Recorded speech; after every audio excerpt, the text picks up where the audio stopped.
ಮದುವೆ ಶನಿವಾರ ಭಾನುವಾರ, ಹ್ಮ್ ಬುಧವಾರದ ಆದ್ರೂ ಅವರು ಮೆನ್ಸಸ್ ಆಗಿರಲಿಲ್ಲ. ಶ್ರೀಕಾಂತಪ್ಪನ ಬಗ್ಗೆ ಎಲ್ಲರೂ ಹೇಳೋರು, ಹ್ಮ್ ಬಟ್ ನಾನು ನೋಡೋಕ್ಕಾಗಿರಲಿಲ್ಲ. ಹ್ಮ್ ಒಂದ್ಸತಿ ಏನಾಯ್ತಂದರೆ, ಕರೆಕ್ಟಾಗಿ ಈಗ 1 ವರ್ಷಗಳ ಹಿಂದೆ ನನ್ನ ಅಣ್ಣನ ಮಗಳಿಗೆ ಮದುವೆ ಗೊತ್ತಾಯಿತು. ಹ್ಮ್ ಮದುವೆ ಶನಿವಾರ ಭಾನುವಾರ, ಹ್ಮ್ ಬುಧವಾರದ ಆದ್ರೂ ಅವರು ಮೆನ್ಸಸ್ ಆಗಿರಲಿಲ್ಲ. ಟೈಮ್ ಆಗೋಗಿದೆ, ಆಗಿಲ್ಲ. ಮನೆಯವರೆಲ್ಲ ಗಾಬರಿ ಆಗೋಗ್ಬಿಟ್ರೆ ವಿವಾಹ ಆಗೋಕ್ಕಾಗಲ್ವಲ್ಲ. ಶುಕ್ರವಾರ ಹೂವಿಳ್ಯ ಇದೆ. ಪಾಪ ಈ ಥರ ಅಣ್ಣನ ಮಗಳಿಗೆ ವಿವಾಹ ಭಾನುವಾರ, ಇವತ್ತು ಬುಧವಾರ ಇದೆ, ಗುರುವಾರ ಶುಕ್ರವಾರ ಶನಿವಾರ 3 ದಿನದಲ್ಲಿ ಆಗಲ್ಲ ಅಂತ ಹೇಳಿದ್ರೆ ಆಗಲೇ ಸಮಯ ಆಗೋಗಿದೆ. ಇವತ್ತು ಆಗಲೇಬೇಕಪ್ಪ, ಇಲ್ಲಾಂದರೆ ಮುಂದಕ್ಕೆ ಏನೂ ಆಗಲ್ಲ. ಏನು ಮಾಡೋ ಸ್ಥಿತಿಲೂ ಇಲ್ಲ ನಾವು. ಡಾಕ್ಟ್ರ್ ಪ್ರಕಾರ ಪೋಸ್ಟ್ಪೋನ್ ತೊಗೊಂಡ್ರು ಆಗಲ್ಲ, ಪ್ರೀಪೋನ್ ತೊಗೊಂಡ್ರು ಆಗಲ್ಲ. ಏನು ಮಾಡೋದು? ಆಗುತ್ತೋ ಹೋಗೋ, ನಾನಿದ್ದೀನಿ, ನೆರವೇರಿಸ್ಕೊಡ್ತೀನಿ, ನಾನೇ ಬಂದು ಮಾಡ್ಕೊಡ್ತೀನಿ, ಹೋಗೋ. ಇಷ್ಟ. ನನಗೆ ಭಾಳ ಸಂತೋಷ ಆಯಿತು. ಆಮೇಲೆ ಹೊರಡುವಾಗ ಕೀ ಕೊಡು ಅಂದರು. ಕೀ ಇಸ್ಕೊಂಡು ಕಾರ್ದು ಇಸ್ಕೊಂಡ್ಮೇಲೆಲ್ಲ ಮುಟ್ಟಿದ್ಮೇಲೆ ಹೋಗುವಂಥ ಬಾಳೆಹಣ್ಣು ಕೊಟ್ಟು, ಅಪ್ಪ ತಬ್ಕೋತಾರೆ ಒಂದ್ಸತಿ ತಬ್ಕೊಂಡು, ಹೋಗ್ಬಾ ನಾನು ಇರ್ತೀನಿ ಅಂತ ಹೇಳಿದ್ರು. 9:00ವರೆಗೆ ಫೋನ್ ಬಂತು. ಕೂತ್ಕೊಂಡೆ.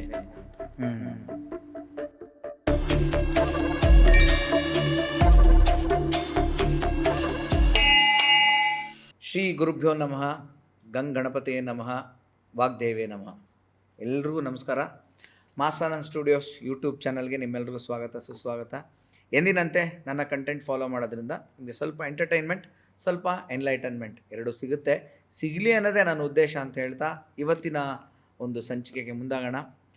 ಒಂದು ಅದ್ಭುತವಾದಂಥ ವ್ಯಕ್ತಿತ್ವ, ಅದ್ಭುತವಾದಂಥ ವಾಗ್ಮಿಯವರು, ಭಾಳ ಚೆನ್ನಾಗಿ ಮಾತಾಡ್ತಾರೆ.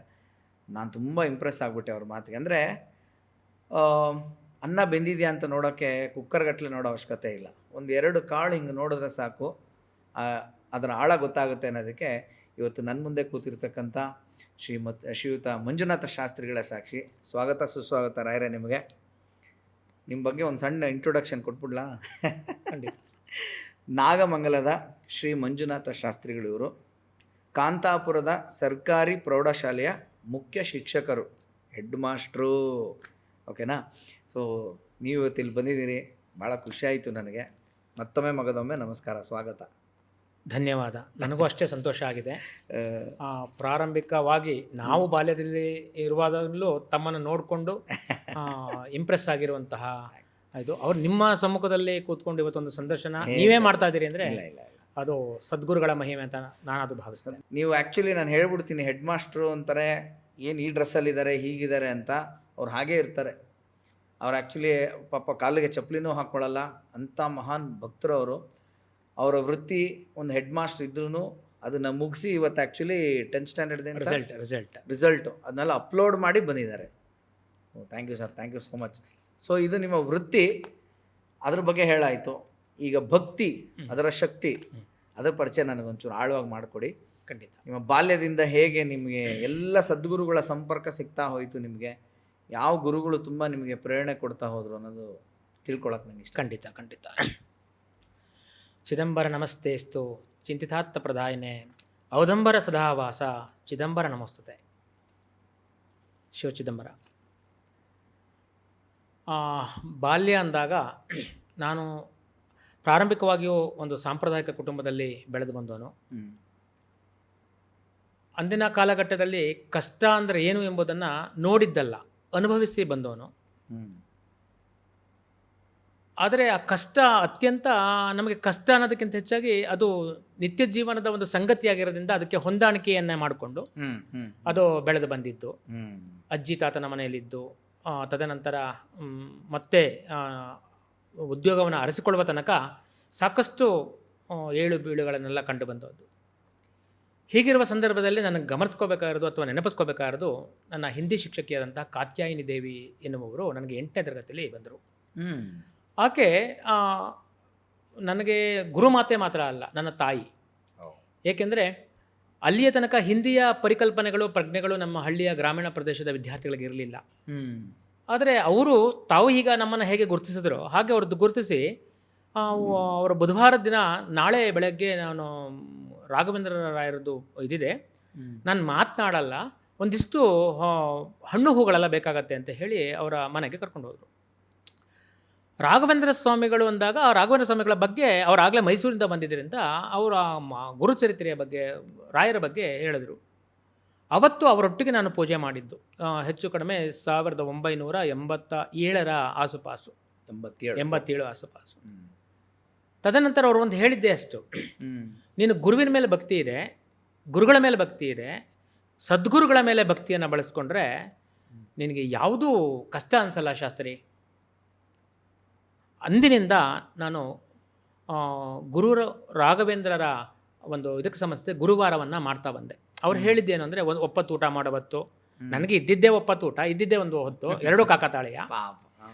ಜೊತೆಗೆ ಗುರುಗಳನ್ನು ಭಕ್ತಿಪೂರ್ವಕವಾಗಿ ಮಾಡ್ಕೊ, ಗುರು ಒಲಿದರೆ ನಿನಗೆ ಎಲ್ಲ ಸಾಧನೆ ಮಾಡೋಕ್ಕೆ ಸಾಧ್ಯ ಅಂತ ನನ್ನ 14ನೇ ವರ್ಷಕ್ಕೆ ನನ್ನ ಗುರುಮಾತೆ ಕಾತ್ಯಾಯನಿ ದೇವಿ, ಇವತ್ತು ಅವರಿಲ್ಲ, ಆದರೆ ನಾನು ಅವರನ್ನು ಮೊದಲಿಗೆ ನೆನಪಿಸ್ಕೊತಾ ಇದ್ದೀನಿ, ಯಾಕೆಂದರೆ ಅವರೇ ನನ್ನ ಸದ್ಗುರು ಅಂತ ಮೊದಲ ಭಾವನೆ.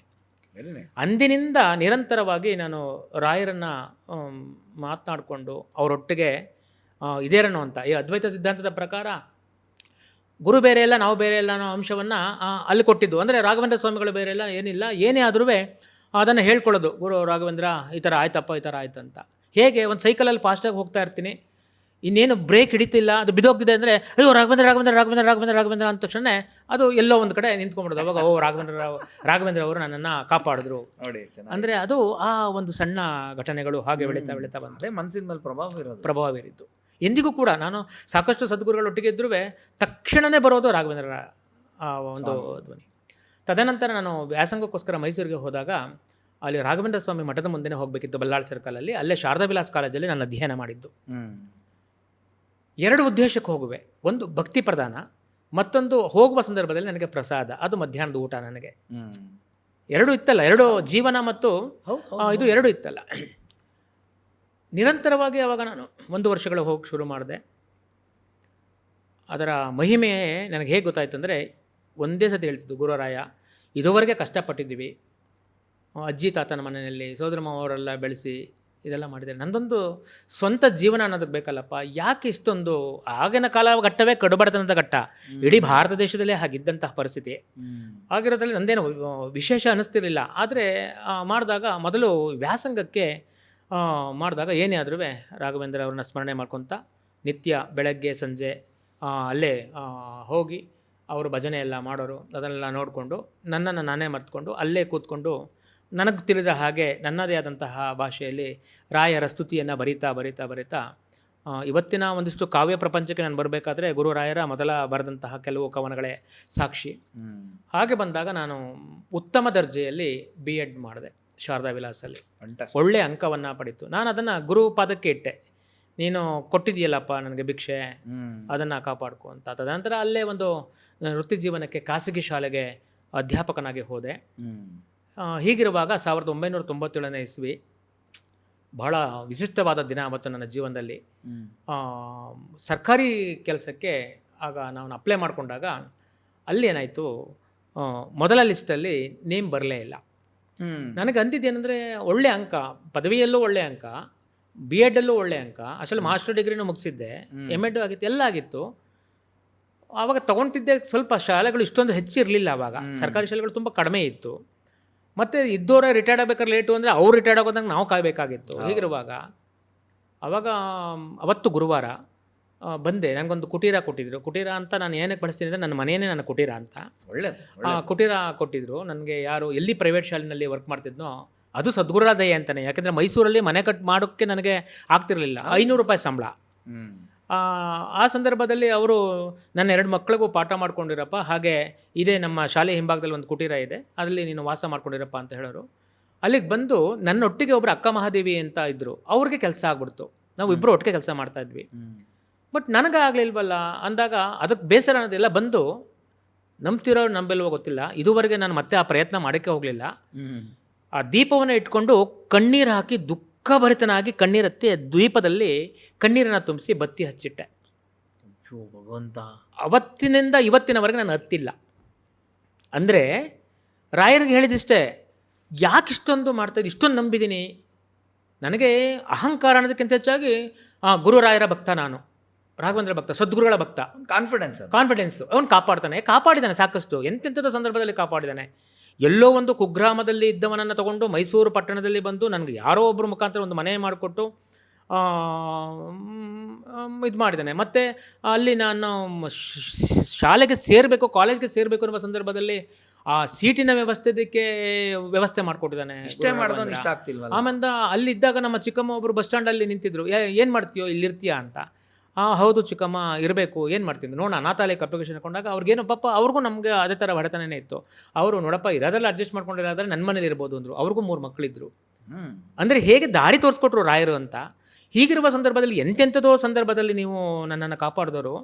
ಇವತ್ತು ನನಗೆ ಉದ್ಯೋಗ ಆ ಒಂದು ವರ್ಷ ದೊರೆಯಲಿಲ್ಲ ಅಂದರೆ ಇವತ್ತಿನ ತನಕ ನಾನು ನಿಮ್ಮ ಮುಂದೆ ಬಂದು ಕೂತ್ಕೊಳ್ಳೋಕೆ ಸಾಧ್ಯ ಆಗ್ತಿರ್ಲಿಲ್ಲ. ಯಾಕೆಂದರೆ ಮತ್ತೆ ಕಾಂಪಿಟೇಷನ್ಗಳು ಜಾಸ್ತಿ ಆಗೋದು, ಮಾರ್ಕ್ಸ್ಗಳೆಲ್ಲ ಅವಾಗ ಜಾಸ್ತಿ ಆಗೋದು, ಬಂದವರು ಜಾಸ್ತಿ ಆಗಿರೋದು, ಅದು ಸಾಧ್ಯ ಆಗ್ತಿರ್ಲಿಲ್ಲ ಅನ್ನೋದೇ ನನ್ನ ಭಾವನೆ. ಆಮೇಲೆ ಆಯಿತು, ತುಂಬ ಕಣ್ಣೀರಿನಲ್ಲಿ ಇದನ್ನು ಮಾಡಿ ಸುಮ್ಮನೆ ಬೇಸರ ಆಗೋಯ್ತು, ಸುಮ್ಮನೆ ಹೋದೆ. ಆಮೇಲೆ ಮತ್ತೆ ಕಾಲೇಜ್ಗೆ ಶಾಲೆಗೆ ಪಾಠಕ್ಕೆ ಹೋದೆ. ಒಂದು 2 ತಿಂಗಳು ಕಳೀತು. ಈಗ ಇದು ನಿಮಗೆ ಹೇಗೆ ಅಂದರೆ ರೋಮಾಂಚನ ಆಗಬೇಕು ನನಗೆ. SM ಕೃಷ್ಣ ಅವರು ರಾಜ್ಯಸಭಾ ಮೆಂಬರ್ ಆಗಿದ್ದರು. ಅವರೊಂದು ಪ್ರೌಢಶಾಲೆಯನ್ನು ಮದ್ದೂರು ತಾಲೂಕು ಹಳೆಹಳ್ಳಿಯಲ್ಲಿ ಪ್ರಾರಂಭ ಮಾಡಿದರು. ಅಲ್ಲಿಗೆ ಯಾವ ಅಧ್ಯಾಪಕರು ಇರಲಿಲ್ಲ. ಆ ಊರಿನ ನನ್ನ ಮುಗ್ಧ ಜನರು ಅಧ್ಯಾಪಕರು ಬೇಕು ಅಂತ ಹೇಳಿ ಮರಳಿನ ಲಾರಿ ಬರುತ್ತಲ್ಲ, ಅದನ್ನು ತಡೆದು ಆ ಲಾರಿಯಲ್ಲಿ ಜನ ಎಲ್ಲ ತುಂಬಿಕೊಂಡು ನಮ್ಮ JD ಆಫೀಸ್ ಹತ್ರ ಸ್ಟ್ರೈಕ್ ಮಾಡ್ತಾಯಿದ್ರು ಮೈಸೂರಲ್ಲಿ. ಆ ಸಂದರ್ಭದಲ್ಲಿ ಅವ್ರಿಗೆ ಶಿಕ್ಷಕರು ಬೇಕು, ಅದು ಶಿಕ್ಷಕರ ಕೊರತೆ ಇತ್ತಲ್ಲ. ಈ ಸಂದರ್ಭದಲ್ಲಿ ಮತ್ತೆ ಸೆಕೆಂಡ್ ಲಿಸ್ಟ್ ಅನೌನ್ಸ್ ಮಾಡ್ತಾರೆ. ಆ ಸೆಕೆಂಡ್ ಲಿಸ್ಟಲ್ಲಿ ಅನೌನ್ಸ್ ಮಾಡಿದಾಗ ಫಸ್ಟ್ ನೇಮು ಅಲ್ಲಿ ಯಾರಿಗಾಗಬೇಕು ಅಂತ ನೋಡಿದ್ರು. ಅದು ಆಗಸ್ಟ್ 27ನೇ ತಾರೀಕು. ಇವರೆಲ್ಲ ಜೂನಲ್ಲಿ ರಿಪೋರ್ಟ್ ಮಾಡ್ಕೊಂಡಿದ್ದಾರೆ, ಜುಲೈ ಎಲ್ಲ ಆಗಸ್ಟ್ 27ನೇ ತಾರೀಕು, 1 ತಿಂಗಳು 15 ದಿನ. ಆ ಸಂದರ್ಭಕ್ಕೆ ಕರೆಕ್ಟಾಗಿ ನನ್ನದು ಕೆಲಸ ಆಗಿರೋದಕ್ಕೆ ಹಾಕಿದ್ರು. ಲಿಸ್ಟ್ ಅನೌನ್ಸ್ ಆಗೋಯ್ತು. ವಾವ್, ಎಷ್ಟು ಖುಷಿಯಾಗೋಯ್ತು ಅಂದರೆ ನಂಬಿಬಿಡಿ, ನಾನು ಕೇಳಿದಷ್ಟೇ, ಗುರು ರಾಘವೇಂದ್ರ, ನಾನು 1 ದಿನ ಆದ್ರೂ ಸರ್ಕಾರಿ ಕೆಲಸ ಮಾಡಿ ಮಾರನೇ ದಿನ ಸತ್ತೋದ್ರೂ ಪರವಾಗಿಲ್ಲ ಕಣಪ್ಪ, ನಾನೊಬ್ಬ ಗೌರ್ಮೆಂಟ್ ಎಂಪ್ಲಾಯ್ ಅನ್ನಿಸ್ಕೋಬೇಕು ಅಂತ ನಾನು ಅವತ್ತೇ ಗುರುಗಳ ಮುಂದೆ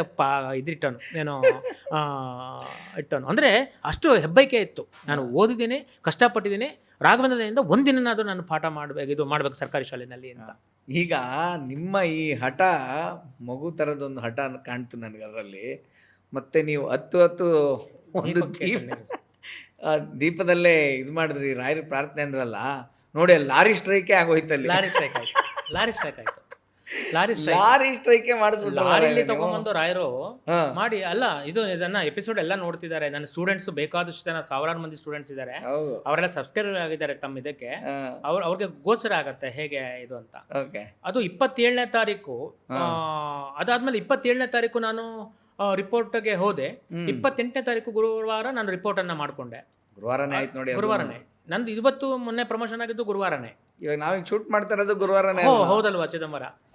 ನಿಜ, ರಾಯರ ಕೃಪೆ. ಹೀಗಿರುವಾಗ ಅವ್ರ ಕೆಲಸ ಆಯಿತು, ಅವರ ಜೊತೆಲಿ ಕರ್ಕೊಂಡು ಹೋದರು.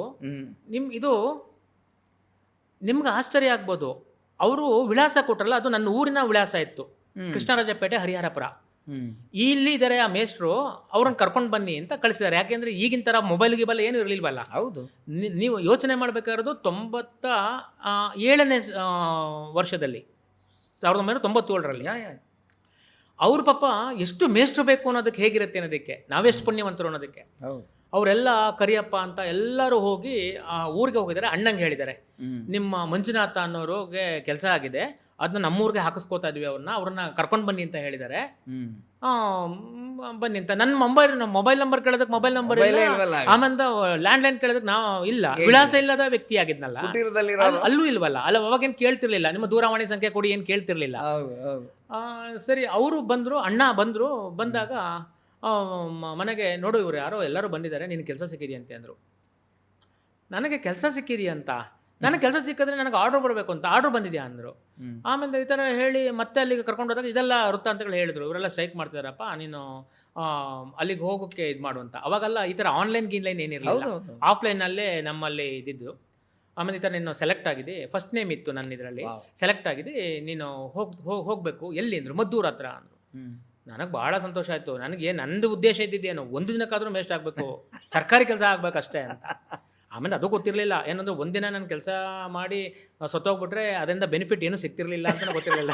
ಯಾಕೆಂದರೆ 2 years ಪ್ರೊಫೆಷನಲ್ ಬಿಟ್ಟು ಡಿಕ್ಲೇರ್ ಆಗಬೇಕಿತ್ತು. ಅಲ್ಲಿಗೆ ಬೆನಿಫಿಟ್ ಯಾರು ಏನಿಗೆ? ನೀವೇ ಇಲ್ಲ ಅಂದ್ಮೇಲೆ ಇಲ್ಲ ಅಂತ ಹಂಗೆ ನೀವೇ ಒಬ್ರು ಸರಿ, ಅಲ್ಲಿಂದ ಕರ್ಕೊಂಡು ಮತ್ತೆ ನಾನು ಗುರುವಾರ ಹೋಗಿ ರಿಪೋರ್ಟ್ ಮಾಡ್ಕೊಂಡೆ. ನನ್ನ ಒಳ್ಳೆಯ ಜನನ್ನ ಕೊಟ್ಟರು, ಆ ಊರಿನ ಜನ ನನ್ನ ಒಳ್ಳೆಯ ವಿದ್ಯಾರ್ಥಿಗಳನ್ನು ಕೊಟ್ಟರು.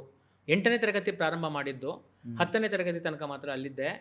ತುಂಬ ಒಳ್ಳೆಯ ಸಹೋದ್ಯೋಗಿ ಮಿತ್ರರನ್ನ, ಊರಿನ ಗ್ರಾಮಸ್ಥರನ್ನ, ಹಳೆಹಳ್ಳಿ ಅಂತ ಮದ್ದೂರು ತಾಲೂಕು, ಅಲ್ಲಿನ ಇರೋದು ಟಚ್ ಅಲ್ಲಿ ಇದಾರಾ? ಖಂಡಿತ ಇದ್ದಾರೆ ವಿದ್ಯಾರ್ಥಿಗಳು. ಒಬ್ಬರು ಸಾಕಷ್ಟು ಸಾಧನೆ ಮಾಡಿರುವಂಥ ವಿದ್ಯಾರ್ಥಿಗಳು ಇದ್ದಾರೆ. ಅವರು ಪ್ರತಿದಿನ ನನ್ನ ಬರ್ತ್ಡೇಗೆ ಇವಾಗಲೂ ಸಹ ಅವರು ವಿಶ್ ಮಾಡುವಂಥವ್ರಾಗಿದ್ದಾರೆ. ಅಂತಹ ಊರು ಕೊಟ್ಟರು. ಅದಾದ ನಂತರ ನಾನು ಕೌಡ್ಲೆಗೆ ಹೋದೆ, ಡೆಪ್ಯುಟೇಷನಲ್ಲಿ. ಅಲ್ಲಿ ಒಂದು ಶಾಲೆ ಪ್ರಾರಂಭ ಮಾಡಿದ್ರು, ಅಲ್ಲಿಗೆ ಮುಖ್ಯ ಶಿಕ್ಷಕನಾಗಿ ಹೋದೆ. ಕೌಡ್ಲೆಗೆ ಹೋದೆ, ರಾಯರ ಕೃಪೆ ನಾನು ಹೇಳ್ತಾ ಇರೋದು. ಕೌಡ್ಲೆಗೆ ಹೋದೆ, ಅಲ್ಲಿ ತನಕ ಬೇರೆಯವರು ಇಲ್ಲ. ಅನ್ಯ ದೇವರು ಅಂದರೆ ನನ್ನ ಮನೆ ದೇವರು, ಮನದೇವರು ಹೊರತುಪಡಿಸಿದ್ರೆ ನನ್ನ ಇಷ್ಟ ಆರಾಧ್ಯ ದೇವರು ರಾಯರನ್ನು ಬಿಟ್ಟರೆ ಮತ್ತೊಬ್ಬ ಈಗಿನ ಬೇಕಾದಷ್ಟು ಜನ ಸದ್ಗುರುಗಳು ನನ್ನಲ್ಲಿದ್ದಾರೆ. ಅವರ ಒಡನಾಟ ಯಾರ್ದು ಇಲ್ಲ ನನಗೆ. ಸರಿ, ನನಗೆ ಅಲ್ಟಿಮೇಟ್ ರಾಯರು ಬಿಟ್ಟರೆ ಜ್ಞಾನ ಇಲ್ಲ. ಯಾಕಂದರೆ ಗುರುವಾರ ಮುಗೀತು. ಗುರುವಾರ ಅಂದರೆ ಮುಗಿದೋಯ್ತು. ನಾನು ವಿಶೇಷ ವ್ಯಕ್ತಿ, ಬೇರೆಯವ್ರಿಗೂ ವಿಶೇಷ ವ್ಯಕ್ತಿ. ಯಾಕೆಂದರೆ ಗುರುವಾರ ಅಂದರೆ ಇವನು ಒಂದೊತ್ತು ಊಟ ಮಾಡ್ತಾನೆ, ಆಮೇಲೆ ಉಪವಾಸ ಇರ್ತಾನೆ. ಅದು ಕಂಟಿನ್ಯೂ ಮಾಡ್ಕೊಂಡು ಬಂದಿದ್ದೆ. ಸರಿ, ಅಲ್ಲಿಂದ ಕೌಡ್ಲೆಗೆ ಅಂತ ಹೋದೆ. ಅಲ್ಲಿಗೆ ಹೋದರೆ 8ನೇ ತರಗತಿ, ಒಂದು ಪುಟ್ಟ ಕೊಠಡಿ, ಒಂದು 26 ಮಂದಿ ವಿದ್ಯಾರ್ಥಿನಿಯರು, ಬಾಲಿಕೆಯರ ಶಾಲೆ. ಅಲ್ಲಿ ಎಂಥ ಮಕ್ಕಳಂದರೆ ಇವತ್ತಿನ ಸಮಾಜಕ್ಕೆ ಹೋಲಿಸ್ಕೊಂಡ್ರೆ ಅವತ್ತು ಎಂತಹ ಅದ್ಭುತವಾದ ವ್ಯಕ್ತಿಗಳಿದ್ದಾರೆ ಅಂದರೆ, ಅದು ಮಕ್ಕಳು ಒಟ್ಟಿಗೆ ನಾನು ಆಟ ಆಡ್ಕೊಂಡು ಬೆಳೆದಂತಹ ಇದು ಅಂಥ ಊರು ಅಷ್ಟೇ. ತುಂಬ ಒಳ್ಳೆ ಪ್ರೀತಿ ಕೊಟ್ಟರು. ಅದಕ್ಕೆ ಹೇಳ್ತಾರೆ ಏನಂದರೆ, ನಾಲ್ಗೆ ನಮ್ಮದು ಸರಿ ಇದ್ದರೆ ನಾಡೆಲ್ಲ ಚೆನ್ನಾಗಿರುತ್ತೆ ಅಂತ. ಒಳ್ಳೆ ನಾಡೆಲ್ಲ ಚೆನ್ನಾಗಿರುತ್ತೆ. ನಾವು ಯಾವ್ದಾರ ಊರಿಗೆ ಹೋಗ್ಬಿಟ್ಟು ಆ ಊರು ಚೆನ್ನಾಗಿದೆಯಾ, ಆ ಊರು ಗ್ರಾಮ ಚೆನ್ನಾಗಿದೆಯಾ, ಆ ಊರು ಶಾಲೆ ಚೆನ್ನಾಗಿದೆಯಾ ಅಥವಾ ಈ ಥರ ಕೇಳಬಾರ್ದು. ಯಾಕಂದರೆ ನಾನು ಸರಿ ಇದ್ದೀನಾ, ನಾನು ಸರಿ ಇದ್ದರೆ ನಾಡು ಸರಿ ಇರುತ್ತೆ ಅಂತ. ಸೊ ಅದನ್ನು ಮಾಡಿ ತುಂಬ ಪ್ರೀತಿಯನ್ನು ಕೊಟ್ಟರು. ಆ ಸಂದರ್ಭದಲ್ಲಿ ಒಂದು ಹೊಸ ಹುದ್ದೆ ಸೃಷ್ಟಿಯಾಯಿತು. ಸಬ್ಜೆಕ್ಟ್ ಇನ್ಸ್ಪೆಕ್ಟರ್ ಥರ ಮತ್ತು ಶಾಲಾ ತನಿಖಾಧಿಕಾರಿಗಳು ಹೇಗಿತ್ತು ಅದಕ್ಕೆ ಪದನಾಮೀಕರಣ ಮಾಡಿ ಎಜುಕೇಷನ್ ಕೋಆರ್ಡಿನೇಟರ್ ಅಂತ ಗೌರ್ಮೆಂಟ್ನಲ್ಲಿ ಒಂದು ಫಸ್ಟ್ ಟೈಮ್ ಮಾಡಿದ್ರು. ಅದು 2001 ನಾನು ಒಂದು ಟ್ರೈನಿಂಗಿಗೆ ಹೋಗಿದ್ದೆ ಮಂಡ್ಯಕ್ಕೆ. ಆಮೇಲೆ ಅಲ್ಲಿ ನನಗೆ ಇದ್ರ ಬಗ್ಗೆ ಗೊತ್ತೇ ಇಲ್ಲ ಆಗಿದೆ ಅಂತ. ಲಾಸ್ಟ್ ಡೇಟ್ ಅದು ನಂಗೆ ಗೊತ್ತಿಲ್ಲ, ಯಾಕೆಂದರೆ ಪೇಪರ್ ಗೀಪರ್ ಏನು ಬರ್ತಿರ್ಲಿಲ್ಲ ಅಲ್ಲಿಗೆ. ತುಂಬ ಹಳ್ಳಿಯ ಗ್ರಾಮ ಆಗಿತ್ತು. ಸರಿ, ಅಲ್ಲಿಗೆ ಬಂದೆ, ಇದಕ್ಕೆ BO ಆಫೀಸಿಗೆ ಬಂದಾಗ ಆ BO ಕೇಳಿದ್ರು. ತುಂಬ ಚಾಮೇಗೌಡ ಅಂತ ತುಂಬ ಒಳ್ಳೆಯ BO ಆಗಿದ್ರು ಮದ್ದೂರು ತಾಲೂಕಲ್ಲಿ. ಅವರು, ಮಂಜುನಾಥ, ನೀನು ಶಿಕ್ಷಣ ಸಂಯೋಜಕರು ಕೋಆರ್ಡಿನೇಟರ್ಗೆ ಅರ್ಜಿ ಹಾಕಿದ್ದೀನೋ ಅಂದರು. ಆಮೇಲೆ ಗುರುಗಳೇ ನಾನು ಯಾಕಿಲ್ಲ ಅಂದೆ.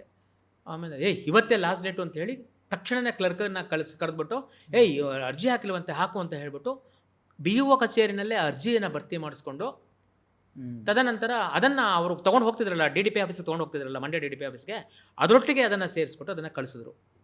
ವಿಶೇಷ ಏನು ಗೊತ್ತಾ, ಅವತ್ತು ಗುರುವಾರ. ಆಮೇಲೆ ಅದನ್ನು ಹಾಕಿದ ಮೇಲೆ ನಾನು ಅಲ್ಲಿಗೆ ಮದ್ದೂರು ರಾಘವೇಂದ್ರ ಸ್ವಾಮಿ ಮಠಕ್ಕೆ ಹೋದೆ. ಹೋಗ್ಬಿಟ್ಟು ನಾವೆಲ್ಲ ಭಿಕ್ಷುಕರಲ್ವ ಭಗವಂತಂಗೆ, ಮತ್ತೆ ರಾರೇ ಏನೋ ಗೊತ್ತಿಲ್ಲ ನನಗೆ, ಕೋಆರ್ಡಿನೇಟರ್ ಅಂತ ಒಂದು ಆಗಿದೆಯಂತೆ. ಅದಕ್ಕೆ ಅವರು ಸರ್ ಇದು ಮಾಡಿದ್ದಾರೆ, ಹೇಗೋ ನೀನು ದೊರಕಿಸ್ಕೊಡ್ಬಿಡಪ್ಪ, ನಿನ್ನ ಚಿತ್ತ, ನೀನು ಎಲ್ಲಿ ನನ್ನನ್ನು ಹಾಕಿಸ್ಕೋ. ನನಗೊಂದು ಆಸೆ ಇದೆ, ಎಲ್ಲಾದರೂ ಸರಿ ನಾನು ಹೋದಾಗ ಒಂದು ರಾಯರ ಮಠಕ್ಕೆ ನಂದಾದಂಥ ಒಂದು ಕೊಡುಗೆ ಕೊಟ್ಟು ಒಂದು ರಾಯರ ಮಠ ಸ್ಥಾಪನೆ ಮಾಡಬೇಕು ಅನ್ನೋದು ನನ್ನ ತಲೆ ಒಳಗಿದೆ. ಅದರಿಂದ ದಯವಿಟ್ಟು ಏನೋ ಒಂದು ಇದನ್ನು ಮಾಡು ಅಂತ ಹೇಳ್ಬಿಟ್ಟು, ಅದು ಭಿಕ್ಷೆ ಥರನೇ ಬೇಡದೆ ಅಲ್ಲಿ. ಯಾಕೆಂದರೆ ಸ್ವಲ್ಪ ಪ್ರಬುದ್ಧನಾಗಿದ್ನಲ್ಲ, ಅದು ಭಗವಂತ ಕೊಟ್ಟಿದ್ದು ಭಿಕ್ಷೆನೇ ತಾನೆ, ಆಮೇಲೆ ಭಿಕ್ಷುಕರು ತಾನೆ. ಖಂಡಿತ. ಅದು ಆದ 3 ದಿನಕ್ಕೆ 11ನೇ ತಾರೀಕು ಅನ್ಸುತ್ತೆ ಅನೌನ್ಸ್ ಆಯಿತು. ಎಕ್ಸಾಮ್, ಇಂಟರ್ನಲ್ ಎಕ್ಸಾಮ್ ಇತ್ತು ಅದಕ್ಕೆ ನಮಗೆ. ಆ ಎಕ್ಸಾಮಲ್ಲಿ ಒಳ್ಳೆ ಮಾರ್ಕ್ಸ್ ಬಂತು. ಆ ಮಾರ್ಕ್ಸ್ ತೊಗೊಂಡು ನಾನು ಸೆಲೆಕ್ಟ್ ಆದೆ. ನಾಗಮಂಗಲ ತಾಲೂಕಿನ ಬೆಳ್ಳೂರಿನ ಏರಿಯಾಕ್ಕೆ ಕ್ಷೇತ್ರ ಶಿಕ್ಷಣಾಧಿಕಾರಿಗಳ ಕಚೇರಿಯಲ್ಲಿ ರಿಪೋರ್ಟನ್ನು ಫೆಬ್ರವರಿ 15, 2001ರಲ್ಲಿ ಮಾಡಿಕೊಂಡೆ. Very good. ಈಗ ನೀವು ಒಂದು ಪ್ರಶ್ನೆ ಕೇಳಬೇಕಲ್ಲ, ಹಾಗಾದ್ರೆ ರಾಯರ ಮಠ ಕಟ್ಟಿದ್ರ ಅಂತ? ಹೌದಾ? ಅಲ್ಲ, ನಾನು ಕೇಳೋಣ ಅಂತಿದ್ದೆ. ಕುಟೀರ ಇದೆ ಅಂದ್ರೆ ಕುಟೀರದ್ದು ನೆಕ್ಸ್ಟ್, ಗೊತ್ತಿಲ್ಲ ಏನಾಯ್ತು. ಅದೇ ಸಂದರ್ಭಕ್ಕೆ ಒಂದು ವರ್ಷ 2 ವರ್ಷ ಆಯಿತು, ನಾಗಮಂಗಲದಲ್ಲಿ ರಾಯರ ಮಠ ಇರಲಿಲ್ಲ. ರಾಮನ ಮಠ ಇತ್ತು, ರಾಮಚಂದ್ರನ ಮಠ ಇತ್ತು. ಮತ್ತು ಅಲ್ಲೇ ಒಬ್ಬ ಮಾಧ್ವರು ಇದ್ದಿದ್ದರಿಂದ ಅವರು ಅಲ್ಲೇ ರಾಘವೇಂದ್ರನನ್ನು ಪೂಜೆ ಮಾಡ್ತಾಯಿದ್ರು. ಪ್ರತ್ಯೇಕವಾದಂತಹ ಮಂತ್ರಾಲಯದ ರಾಘವೇಂದ್ರದ ಮಠ ಇರಲಿಲ್ಲ, ನಂಜನಗೂಡು ಶ್ರೀಗಳವರ ಇದರಲ್ಲಿ. ಆ ವರ್ಷ ಗುರುಗಳು ಬಂದು ಎಲ್ಲ ನಮ್ಮ ಜನ ಎಲ್ಲ ಬಂದರು. ಬಂದು ಗುರು ರಾಘವೇಂದ್ರ ಅವ್ರದ್ದೊಂದು ಮಠ ಮಾಡಬೇಕು ಅಂತ ಹೇಳ್ತಾ ಇದೆ ಅಂದರು. ನನಗೆ ಎಷ್ಟು ಖುಷಿ ಆಗೋಯ್ತು ಅಂದರೆ, ಸ್ವತಂತ್ರವಾದ ಮಠ ಕಟ್ಟೋದಕ್ಕೆ ನಮಗೆ ಸಾಧ್ಯ ಆಗಲ್ಲ, ಆದರೆ ಅದಕ್ಕೋಸ್ಕರ ಆಗ್ಬೋದು ಅಂತ ಹೇಳಿ ನಾವೊಂದಿಷ್ಟು ಪರಿಶ್ರಮವನ್ನು ಪಟ್ಟು ನಮ್ಮಾದಂತಹ ಭಗವಂತ ಏನು ದಯಪಾಲಿಸಿದ್ನೋ ಅದರೊಟ್ಟಿಗೆ ಜನರನ್ನ ಸಂಘಟನೆ ಮಾಡಿಕೊಂಡು ಆ ಊರಿನವರೆಲ್ಲ ಸಂಘಟನೆ ಆದರು. ಅವರನ್ನ ಮುಖಂಡತ್ವ ನೇರವರ ವಹಿಸ್ಕೊಂಡಿದ್ರು. ಅದರಲ್ಲಿ ಕಟ್ಟುವುದರಲ್ಲಿ ಮುಖ್ಯ ಪಾತ್ರ ನಂದಿರಲಿಲ್ಲ. ಆದರೆ ನನ್ನ ಅಭಿಲಾಷೆ ಈಡೇರ್ತಲ್ಲ, ಮುಂದೆ ಕೇಳಿ, ಸಂಕಲ್ಪ ಮುಂದೆ ಕೇಳಿ, ಅಭಿಲಾಷೆ ಮುಂದೆ ಇರ್ತಲ್ಲ. ಆ ಗುರುಗಳು ಬಂದ್ರು, ನಂಜನಗೂಡಿನ ಅವರು ಗುರುಗಳು ಬಂದ್ರು. ಈಗಿನ ಗುರುಗಳು ಯಾರಿದ್ದಾರೆ ಅವ್ರಿಗಿಂತ ಹಿಂದೆ ಇಬ್ಬರು ಇದ್ದಾರೆ. ಆ ಗುರುಗಳು ಬಂದು ಆ ಕಾರ್ಯಕ್ರಮದ ನಿರೂಪಣೆಯನ್ನು ನನಗೆ ಕೊಟ್ಟರು. ನಿರೂಪಣೆನ ಕಟ್ಟಿ ಎಲ್ಲ ಆಯಿತು. ಹೋಗುವಾಗ ಎಲ್ಲರಿಗೂ ಫಲಮಂತ್ರಾಕ್ಷತೆ ಎಲ್ಲ ಆಯಿತು. ತದನಂತರ ಗುರುಗಳು ಕರೆದ್ರು ಬಾಯ್ಲಿ ಅಂತ. ಅವರು ಒಂದು ರಾಘವೇಂದ್ರ ಸ್ವಾಮಿ ವಿಗ್ರಹನೂ ಮತ್ತೆ ಮಂತ್ರಾಕ್ಷತೆಯನ್ನು ಕೊಟ್ಟು ಒಂದು ಅವ್ರದ್ದು ನಮ್ಮ ಮಠದ ಶಾಲುವನ್ನು ಹೊದಿಸಿ ತುಂಬ ಚೆನ್ನಾಗಿ ಮಾಡಿದೆಯಪ್ಪ ಅಂದರು. ನಾನಂದೆ, ಗುರುಗಳೇ ಏನು ಹೇಳಿದ್ರು ಗುರುಗಳೇ, ಕುಬ್ಜನ ಆಗೋದೆ ಅಲ್ವಾ ಗುರುಗಳ ಮುಂದೆ ಅಂತ. ಇವತ್ತಿಗೂ ಸಹ ನನಗೆ ರಾಘವೇಂದ್ರ ಅವ್ರ ಸ್ವಾಮಿಗಳು ಏನಿದ್ದಾರೆ ಅದನ್ನು ಕೊಟ್ಟಿದ್ದು. ಪ್ರತಿ ವರ್ಷ ನನ್ನ ಮಂತ್ರಾಲಯಕ್ಕೆ ಅಂತೂ ಹೋಗಿ ಉರುಳು ಸೇವೆ ಮಾಡುವೆ. ಸೊ ಹೀಗೆ ಅಲ್ಲಿಂದ ನನ್ನ ಉಸಿರುಸಿರಲ್ಲಿ ರಾಯರು ಬೆರೆತ್ಕೊಂಡ್ರು. ನನಗೆ ಬಹಳ ಬಹಳ ಇವತ್ತಿಗೂ ಅಷ್ಟೇ. ಇವತ್ತು ನನಗೆ ಹೇಳಿದ್ನಲ್ಲ, ಇವತ್ತು ಸಾಕಷ್ಟು ಮಂದಿ ಸದ್ಗುರುಗಳನ್ನು ದೊರಕಿಸ್ಕೊಟ್ಟವರು ಗುರುರಾಯರ ಕೃಪೆ ಅಂತಲೇ ನಾನು ಭಾವಿಸ್ತೀನಿ. ಇವತ್ತು ಅಷ್ಟೇ ಗುರುವಾರ ಮತ್ತೆ ಪ್ರತಿದಿನ ಆದಾಗಲ್ಲ ನನ್ನ ಪಕ್ಕದಲ್ಲೇ ಮನೆ ರಾಯರ ಮಠ ಇದೆ. ಸೊ ಹೋಗಿ ಬರ್ತೀನಿ. ಅಂದರೆ ಪ್ರಿಯ ವೀಕ್ಷಕರೇ, ನಿಮ್ಗೆ ಅನಿಸ್ಬೋದು ಇಲ್ಲಿ ಏನೋ ಆನಂದ್ ಹೇಳಿರ್ಬೋದೇನೋ ಅಥವಾ ರಾಯರ ಪ್ರಚಾರಕರನೋ ಇವರೇನೋ ದ್ವೈತರೋ ಅದ್ವೈತರೋ. ನನಗೆ ಯಾವುದೂ ಇಲ್ಲ. ನಾನು ಮಧ್ಯಮ. ಇದು ಭಗವಂತ ಭಕ್ತಿ ಒಂದಿದ್ದರೆ ಕಾಯ್ತಾನೆ ಎನ್ನುವುದನ್ನು ನನ್ನ ನಿತ್ಯ ಜೀವನದಲ್ಲಿ ಇದುವರೆಗೆ ನಾನು ಕಂಡುಕೊಂಡಿದ್ದೀನಿ, ಆನಂದ ಹೊಂದಿದ್ದೀನಿ. ಇಷ್ಟಂತೂ ಸತ್ಯ.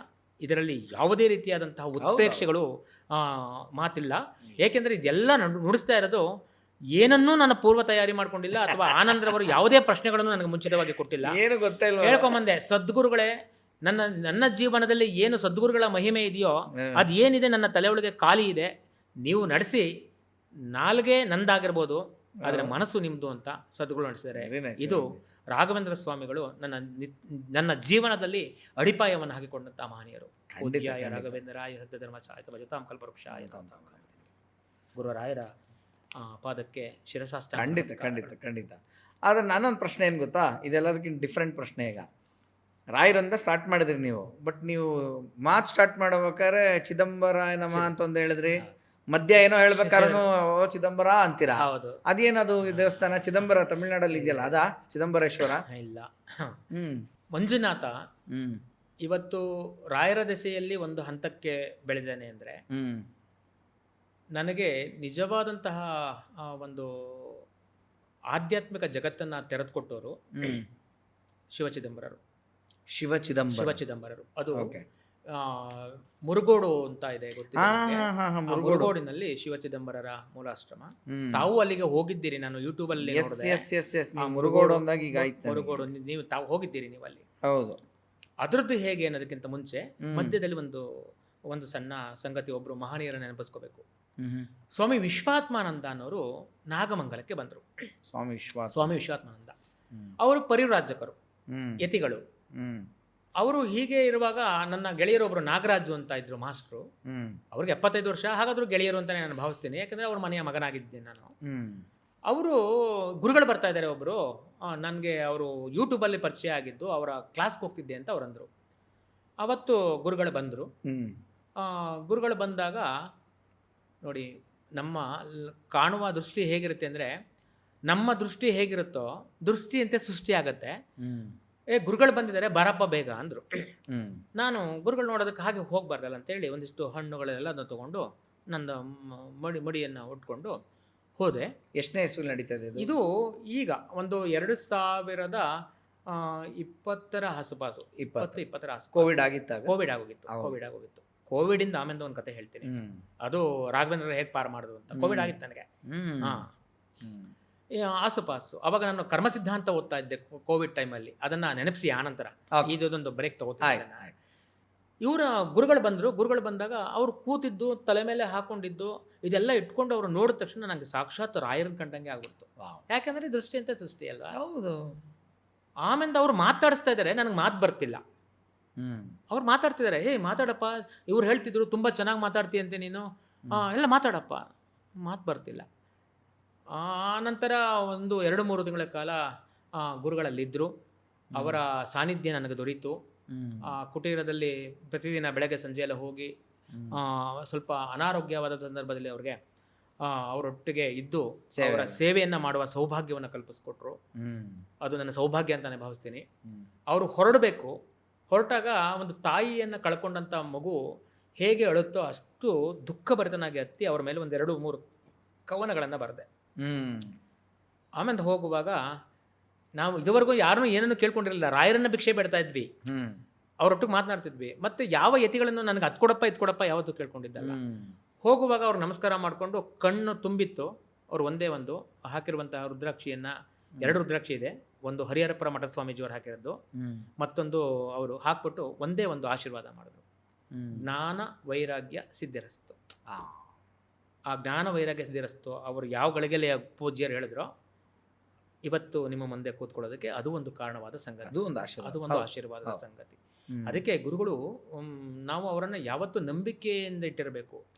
ನಾವು ಅಪನಂಬಿಕೆಗಳೆಲ್ಲ ಆಗ್ತಾ ಹೋಯ್ತು ಅಂತ ಹೇಳಿದ್ರೆ ಪ್ರಶ್ನೆಗಳೇ ಪ್ರಶ್ನೆ ಆಗ್ತಾ ಬಂದರೆ ಉತ್ತರ ಸಿಗಲ್ಲ. ಬೇರೆಯವರ ನಿಮ್ಮ ಆನಂದರವರ ನಂಬಿಕೆ ನನಗಾಗಲ್ಲ ಅಂದರೆ ನಾನು ಆನಂದವರ ನಂಬಿಕೆಗೆ ಅಪನಂಬಿಕೆ ತೋರಿಸಬಾರ್ದು. ಯಾಕಂದರೆ ಅದನ್ನು ಮೌಢ್ಯ ಅನ್ನಬಾರ್ದು. ನಿನ್ನ ನಂಬಿಕೆ ಅದನ್ನು ಮೌಢ್ಯತೆಯನ್ನು ಯಾರೂ ಬಿತ್ತರಿಸಬಾರ್ದು. ನಿಜ ಶೋಷಣೆ ಮಾಡಬಾರ್ದು. ನನಗೆ ನಂಬಿದ್ದೇನಪ್ಪ, ಇವರೇ ನನ್ನ ತಂದೆ ಅಂತ ನಾನು ನಂಬಿದ್ದೀನಲ್ವಪ್ಪ, ಇವರೇ ನನ್ನ ತಾಯಿ ಅಂತ ನಂಬಿದ್ದೀನಲ್ವಪ್ಪ, ನೀನೇ ಮಾಸ್ಟರ್ ಆನಂದ್ ನನ್ನ ಗೆಳೆಯ ಅಂತ ನಂಬಿದ್ದೀನಲ್ವಪ್ಪ. ಯಾರೇ ಬಂದು ಹೇಳಿದ್ರು ಇವ್ರು ಅಲ್ಲ ಅಂತ ಹೇಳಿದ್ರೆ ಇಲ್ಲ, ನನಗೆ ಚೆನ್ನಾಗಿ ಗೊತ್ತಿದೆ, ಅಷ್ಟು 100% ನಂಬಿಕೆ ಇರಬೇಕು. ಸೊ ಆ ಒಂದು ಅಂಶ. ಅವರು ಹೊರಟರು. ಮುರುಗೋಡಿಂದ ತೊಗೊಂಡಿರಲ್ಲ ಆ ಸಂದರ್ಭದಲ್ಲಿ. ಆ ನಂತರ ಕೋವಿಡ್ ಸಮಯದಲ್ಲಿ ಆ ನಂತರದ್ದು ಹೇಳ್ತೀನಿ, ಭಗವಂತ ಹೇಗೆ ಕಾಪಾಡ್ದ ಅನ್ನೋದಕ್ಕೆ. ಈ ಮುರುಗೋಡದ ಹೇಳ್ತಾರೆ, ಚಿದಂಬರ ಚರಿತ್ರೆ ಹೇಳ್ತಾ ಇದ್ದೀನಿ, ಬಾಯಲ್ಲಿ ಬರ್ತದೆ. ಹೌದು. ಹೀಗಿರುವ ಸಂದರ್ಭದಲ್ಲಿ ನಮ್ಮ ಮನೆಗೆ ಒಂದು ಪುಸ್ತಕ ಬಂತು. ಅದು ಚಿದಂಬರರ ಚರಿತ್ರೆ ಅಂತ. ಅದನ್ನು ನಮ್ಮೂರಿನಲ್ಲಿ ಒಬ್ಬರು ಬಾಲ ಚಿದಂಬರರು ಅವ್ರ ಮನೇಲಿ ಸಾಲಿಗ್ರಾಮ ಇದೆ, ಶ್ರೀಕಂಠಯ್ಯ ಅಂತ ನಾಗಮಂಗಲದಲ್ಲಿ, ಅವರೆಲ್ಲ ಹೇಳೋರು. ಆಗ ಬಾಣಾವರದಲ್ಲಿ ನಮ್ಮ ಗುರುಗಳೊಬ್ಬರು ವಿದ್ಯಾಧೀಶ ಅಂತ, ಅವರು ಚಿದಂಬರರ ಭಕ್ತರೇ. ಅವರು ಅಲ್ಲಿಗೆ ಬಂದು ಎಲ್ಲ ಪರ್ಯಟನೆ ಮಾಡಿ ಎಲ್ಲ ಹೋದ್ಮೇಲೆ ಆ ಪುಸ್ತಕ ನನಗೆ ದೊರೀತು. ಆ ಪುಸ್ತಕ ದೊರೀತು. ಅದನ್ನು ಓದೋದಕ್ಕಿಂತ ಮುಂಚೆ ಪಾರಾಯಣ, ಓದೋದು ಅಂತಲ್ಲ, ಅದು ಪಾರಾಯಣಕ್ಕಿಂತ ಮುಂಚೆ ನಂದೊಂದು ಅಭ್ಯಾಸ ಇದೆ. ಕನಿಷ್ಠ 48 ದಿನಗಳ ಕಾಲ ಅದನ್ನು ಇಟ್ಟು ಭಕ್ತಿಯಿಂದ ಅದನ್ನು ನಾನು ಪಾರಾಯಣ ಮಾಡೋಕ್ಕಿಂತ ಮುಂಚೆ ಅದನ್ನು ನನ್ನದಾಗಿಸ್ಕೋಬೇಕು. ಆನಂತರ ಅಧ್ಯಯನ ಶುರು ಮಾಡಬೇಕು. ಅದು ಟೆಕ್ಸ್ಟ್ ಬುಕ್ ಅಲ್ಲ. ಯಾವುದೇ ನಾವು ಒಂದು ತಪ್ಪು ಮಾಡ್ತಾ ಇದೀವೋ ಏನೋ ಗೊತ್ತಿಲ್ಲ, ಮಹನೀಯರು ಸಾಕಷ್ಟು ಜನ ನೋಡ್ತಾ ಇದ್ದಾರೆ.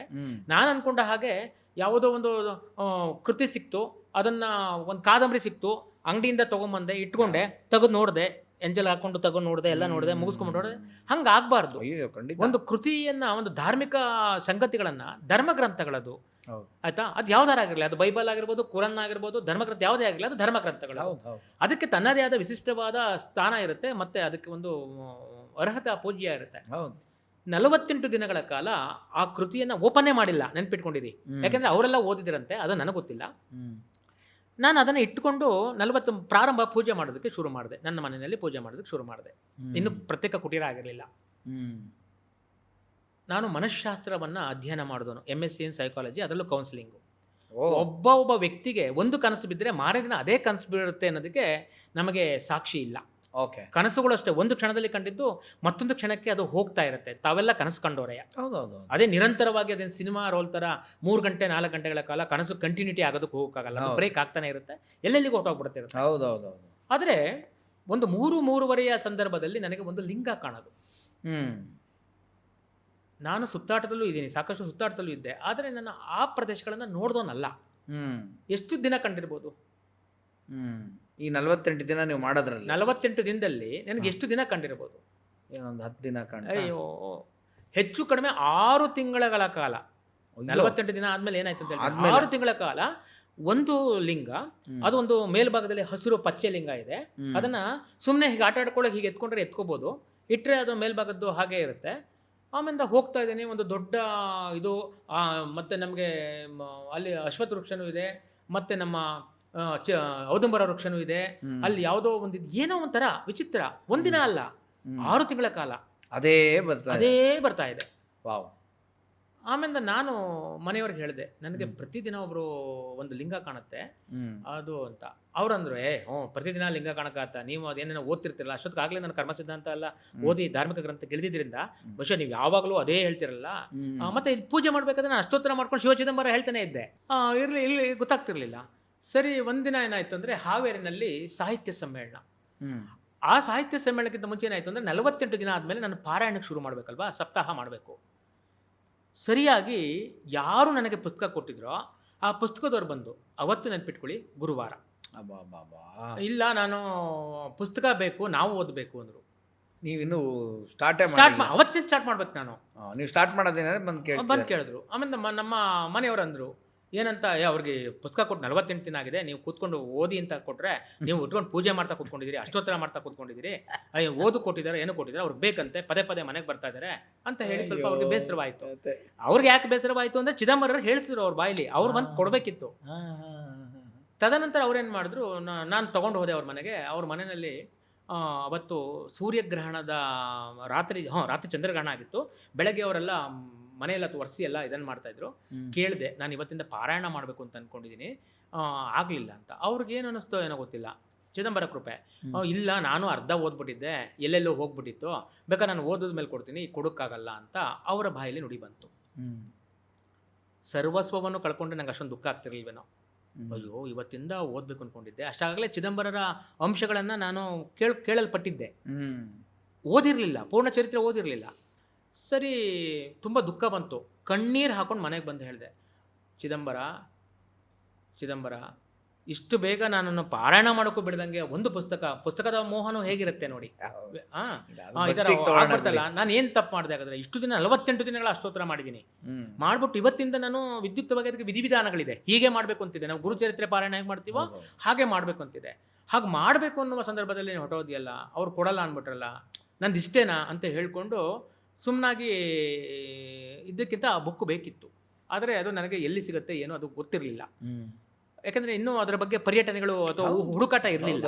ಹುಡುಕಾಟ ಮಾಡ್ಬೇಕಾದ್ರೆ ಅವು ನನಗೆ ಅಪ್ಪಣೆ ಕೊಟ್ಟಿರಲಿಲ್ಲ, ಚಿದಂಬರ ಅಪ್ಪಣೆ ಆಗಿರಲಿಲ್ಲ. ಸರಿ, ಹೀಗೆ ಆಯಿತು. ತದನಂತರ ಅವ್ರ ಮನೆಗೆ ಹೋಗ್ಬಿಟ್ಟು, ನಿಮ್ಮದು ಪುಸ್ತಕ ಇದೆಯಲ್ಲ ಅದು ಎಲ್ಲಿ ಸಿಗುತ್ತೆ ಅಂತ ನೋಡಿ ಫೋಟೋ ತಗೋತೀನಿ ಅಂತ ಹೇಳಿ ಅದೊಂದು ಫೋಟೋ ತಗೊಂಡೆ. ಆ ಅಂದರೆ ವಿಳಾಸ ಸಿಕ್ತು, ಮುರುಗೋಡು, ಬೆಳಗಾಂ ಜಿಲ್ಲೆ, ಇದು ಸಿಕ್ತು, ಬೈಲಹೊಂಗಲ ತಾಲೂಕು, ಅದೆಲ್ಲ ಸಿಕ್ತು. ಸಿಕ್ಕಿದ್ಮೇಲೆ ಫೋನ್ ನಂಬರ್ ಮಾಡಿದೆ, ಆಗಲಿಲ್ಲ. ಆಗ ನಾನೊಬ್ಬರು ಗುರುಗಳಿದ್ದರು, ಕುಲಕರ್ಣಿ ಅಂತ, ಅವ್ರಿಗೆ ಫೋನ್ ಮಾಡಿದೆ. ಅವ್ರಿಗೆ ನೋಡಿ ಕಾಕತಾಳಿ ಹೇಗೆ ಅಂದರೆ, ಫೇಸ್ಬುಕ್ಕಲ್ಲಿ ಒಬ್ಬರು ಮುರುಗೋಡ್ನವರು ವೆಂಕಟೇಶ ಅಂತ ಅವ್ರು ಹಾವೇರಿಲಿದ್ದಾರಂತೆ, ಅವರು ನನಗೆ ಫ್ರೆಂಡ್ ಆಗಿದ್ದಾರೆ, ಅವರು ಮುರುಗೋಡು ನೋಡ್ಕೋತಾರೆ, ಅವ್ರನ್ನ ಕೇಳಿದ್ರೆ ಕೊಡುತ್ತೆ ಅಂತ ಹೇಳಿದ್ರು. ಆ ಸಂದರ್ಭದಲ್ಲಿ ಅವ್ರ ನಂಬರ್ ನನಗೆ ಕೊಟ್ಟರು. ನಾನು ಅವ್ರು ಹೇಳಿದಾಗ, ಹ್ಞೂ ಗುರುಗಳೇ, ಅಲ್ಲಿ ಸಿಗುತ್ತೆ, ನೋಡೋಣ ಗುರುಗಳೇ, ನಾನು ಆದರೆ ಬರ್ತೀನಿ, ಇಲ್ಲ ಅಂದರೆ ಹೀಗೆ ಹೋಗಬೇಕಾಗತ್ತೆ ಅಂದರು. ನಾನು ಹಾವೇರಿಗೆ ಸಾಹಿತ್ಯ ಸಮ್ಮೇಳನಕ್ಕೆ ಅವತ್ತು ನೈಟ್ ನಾನೇ ಡ್ರೈವ್ ಮಾಡ್ಕೊಂಡು ಹೋಗಿದ್ದು, ನನ್ನ ಕಾರು, ನಾನು ಒಬ್ಬನೇ ಹೋಗಿದ್ದು. ಅದನ್ನು ಹೊರಟೆ ಹಾವೇರಿ ಒಳಗೆ ಹೋಗಬೇಕು, ಅದು ಹೋಗಲಿಲ್ಲ. ಅದು ಹೈವೇನಲ್ಲಿ ಹೊರಟೋದೆ. ಹೆಚ್ಚು ಕಡಿಮೆ ನಾನು ಧಾರವಾಡ ಹತ್ತತ್ರನೇ ತಲುಪಿದ್ದೆ. ತಲುಪಿದ ಮೇಲೆ ನನಗೆ ಇದಿತ್ತಲ್ಲ ತಾಳಿ, ಧಾರವಾಡದಲ್ಲಿ ಮುರುಗೋಡು ಅಂತ ಹೋಗ್ಬೋದಲ್ಲ ಅಂತ ಹೇಳಿ ರಾತ್ರಿ ಮುರುಗೋಡಿಗೆ ಹೋದೆ. ಮುರುಗೋಡಿಗೆ ಹೋಗಿ ಅಲ್ಲಿ ಕಾರ್ ನಿಲ್ಲಿಸ್ದೆ, ಇನ್ನೇನು ಹಾಕಬೇಕು, ಬಾಗಿಲು ನೋಡಿದೆ, ಕೈ ಮುಗಿದೆ, ಬಾಗಿಲಾಗ್ತು. ಅಂದರೆ ಆ ಸಮಯ ಅಲ್ಲ ಅದು, ಆಮೇಲೆ ಪಕ್ಕದಲ್ಲಿ ಒಂದು ಲಿಂಗೇಶ್ವರ ಇದೆ, ಚಂದ್ರಶೇಖರ ಸ್ವಾಮೀಜಿ, ಅಲ್ಲಿಗೆ ಹೋದೆ, ನೋಡಿದೆ, ಮತ್ತೆ ಬಾಗಿಲಾಗ್ತು. ಅಂದ್ಕೊಂಡೆ, ಓಹೋ, ಇವತ್ತು ನಾನು ವಾಪಸ್ ಹಾವೇರಿಗೆ ಹೋಗೋಕ್ಕಾಗಲ್ಲ. ಆಗಲೇ ರಾತ್ರಿ 8 ಗಂಟೆನೂ ಆಗೋಗಿತ್ತು. ಸರಿ ಅಂದ್ಬಿಟ್ಟು ಅಲ್ಲೇ ಗುರುಗಳಿದ್ದರು, ಮುರುಗೋಡಿನ ಗುರುಗಳು, ಅವರನ್ನು ದರ್ಶನ ಮಾಡಿಕೊಂಡು ಪ್ರಸಾದ ತಗೊಂಡು, ಗುರುಗಳೇ ಅವರು ಹೋಗಬೇಡಿ, ಇವತ್ತು ಉಳ್ಕೊಳ್ಳಿ ಅಂದರು. ಅವತ್ತೇನಾರು ಹೋಗ್ಬಿಟ್ಟಿದ್ರೆ ಹಿಂದಿನ ಇದಕ್ಕೆ ನನಗೆ ಲಿಂಕ್ ಸಿಗ್ತಿರ್ಲಿಲ್ಲ, ಉಳ್ಕೊಳ್ಳಿ ಅಂದರು. ಸರಿ, ಪಾಪ ರೂಮಿನ ವ್ಯವಸ್ಥೆ ಎಲ್ಲ ಮಾಡಿಕೊಟ್ರು. ಆಮೇಲೆ ಬಿಸಿನೀರು ವ್ಯವಸ್ಥೆ ಎಲ್ಲ ಇಲ್ಲೇ ಆಗುತ್ತೆ ಅಂದರು. ನಾನು ಇಲ್ಲ, ತಣ್ಣೀರೇ ಮಾಡ್ಕೊತೀನಿ, ಅಡ್ಡಿ ಇಲ್ಲ, ನನಗೆ ಅಭ್ಯಾಸ ಇದೆ ಅಂದೆ. ಅಲ್ಲಿ ರೂಮ್ ಕೊಟ್ಟರು, ಉಳ್ಕೊಂಡಿದ್ದೆ. ಅವತ್ತು ಲಿಂಗ ಕಾಣ್ತು, ಸೇಮ್ ಇದೆ ಕನಸು. ನಾನು ಹೋಗಿದ್ದು 8 ಗಂಟೆ ಆಗಿರೋದ್ರಿಂದ, ಅತಿ ಹೆಚ್ಚು ಇದಾಗಿರೋದ್ರಿಂದ ನನಗೆ ಸರಿಯಾಗಿ ಸ್ಪಾಟ್ ಗೊತ್ತಾಗ್ತಾ ಇಲ್ಲ.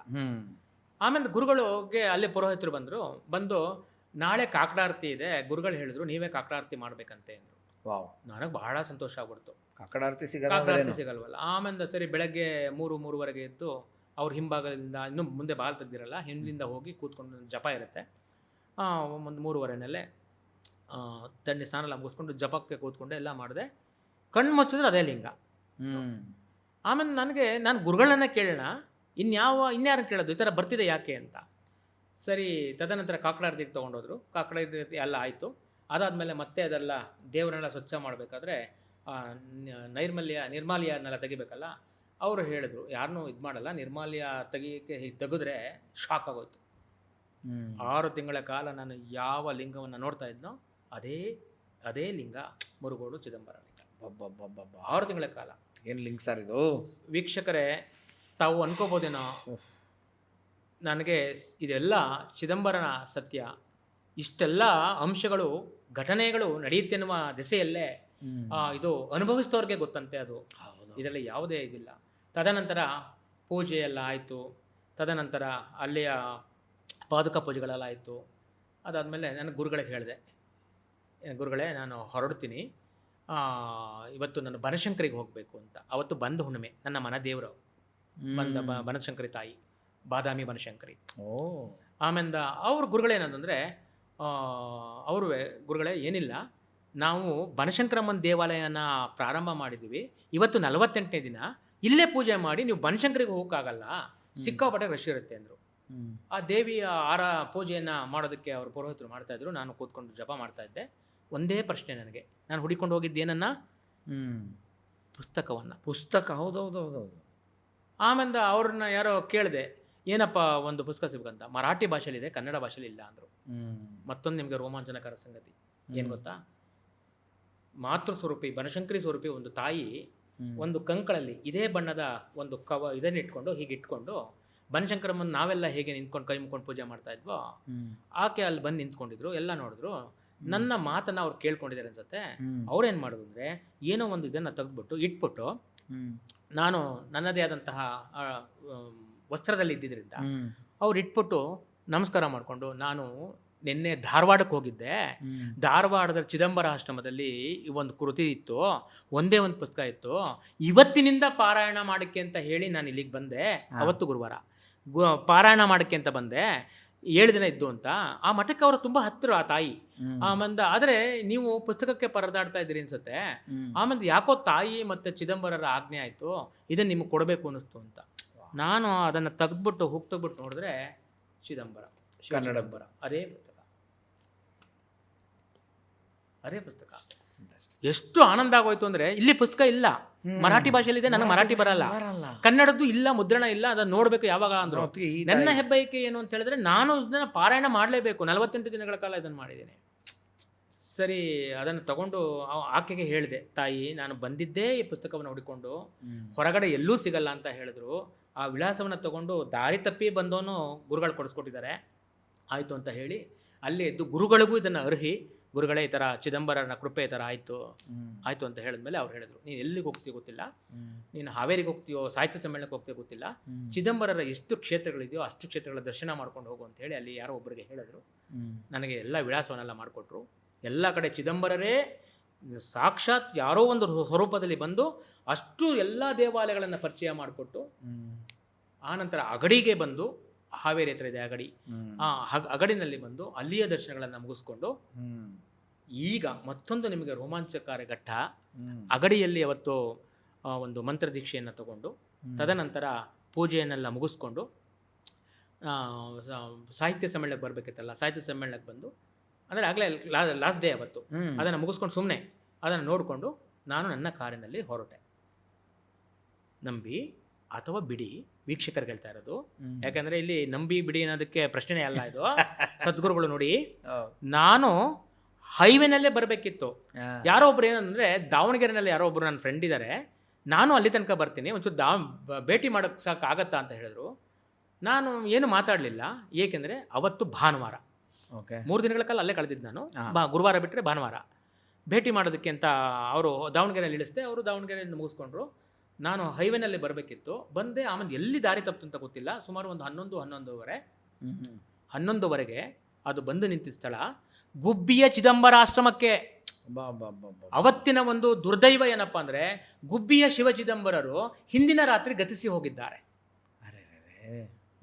ಆಗ ನಾನು ಮೆಸೇಜ್ ಮಾಡಿದೆ, ಅಲ್ಲಿಯ ಒಬ್ಬರು ನನಗೆ ನಿಕಟವರ್ತಿ ಇದ್ದಾರೆ, ಅವ್ರಿಗೆ ಮೆಸೇಜ್ ಮಾಡಿದೆ, ಈ ಥರ ಬರ್ತಾ ಇದ್ದೀನಿ, ಬಂದಿದ್ದೀನಿ, ಬಾಗ್ಲಲ್ಲಿದ್ದೀನಿ. ನಾ ಮಾತಾಡೋಂಗಿಲ್ವಲ್ಲ, ಬಾಗ್ಲಲ್ಲಿದ್ದೀನಿ ಅಂದಾಗ ಅವರು ಫೋನ್ ಮಾಡಿ ನಾನು ಮೌನ ಅಂತ ಗೊತ್ತಲ್ಲ, ಅವರು ಭಾನುವಾರ ಇತ್ತು ಅವತ್ತು, ಅವರು ಫೋನ್ ಮಾಡಿ ಹೇಳಿದ್ರು ಏನಂತ, ನೀವು ಕೇಳಿಸ್ಕೊಳ್ಳಿ ಮಂಜುನಾಥ್, ಈ ಥರ ಗುರುಗಳು ನೆನ್ನೆ ಹೋಗ್ಬಿಟ್ರು, ನಿಮ್ಗೆ ಇಲ್ಲಿ ಗಿಲ್ಗೆ ಆಗ್ಬೋದೇನೋ ಅದು ಗೊತ್ತಿಲ್ಲ, ಆದರೆ ಸುತ್ತದಲ್ಲಿ ಒಂದು ಕುಟೀರ ಇದೆಯಲ್ಲ ಅಲ್ಲಿ ಇರ್ಬೋದು, ವ್ಯವಸ್ಥೆ ಮಾಡ್ಕೊಡ್ತೀನಿ ಅಂತೇಳಿ ಅಲ್ಲಿಯ ಒಂದು ಇದ್ರ ಪ್ರಕಾರ ಅವರು ಬಾಗಿಲು ತೆಗೆದ್ರು. ಅವ್ರಿಗೆ ಇಂಟಿಮೇಟ್ ಮಾಡಿದ್ರೇನೋ, ನನಗೆ ಡೋರ್ ತೆಗೆದ್ರು, ಬಿಟ್ಟರು. ಬೆಳಗ್ಗೆ ಎದ್ದು ಈ ಚಿದಂಬರರ ಎಲ್ಲ ಪ್ರಸಾದಗಳು ನನಗೆ ಏನಿತ್ತೋ ಎಲ್ಲವನ್ನೂ ಆ ಶಿವ ಚಿದಂಬರರ ಅಸ್ಥಿ ಸಂಚಯನ, ಅವತ್ತು ಮಾರದಿನ ಅಲ್ಲ ಅಸ್ಥಿ ಸಂಚಯನಕ್ಕೆ ಅಲ್ಲಿಗೆ ಹೋಗ್ಬಿಟ್ಟು ಅದನ್ನು ಇಟ್ಟೆ, ತುಳಸಿ ಮತ್ತು ಏನೇನಿತ್ತು ಎಲ್ಲ ಇಟ್ಬಿಟ್ಟು ಆ ಗುರುಗಳಿಗೂ ನಮಸ್ಕಾರ ಮಾಡಿಕೊಂಡು ಅಲ್ಲಿಂದ ನಾನು ಹೊರಟೆ. ಹೆಂಗೆ ಚಿದಂಬರರ ಕನೆಕ್ಟ್ ಆಯಿತು ಅಂತ ಏನು ಸರ್ ಆ ಚಿದಂಬರಕ್ಕಾಗಲಿಲ್ಲ.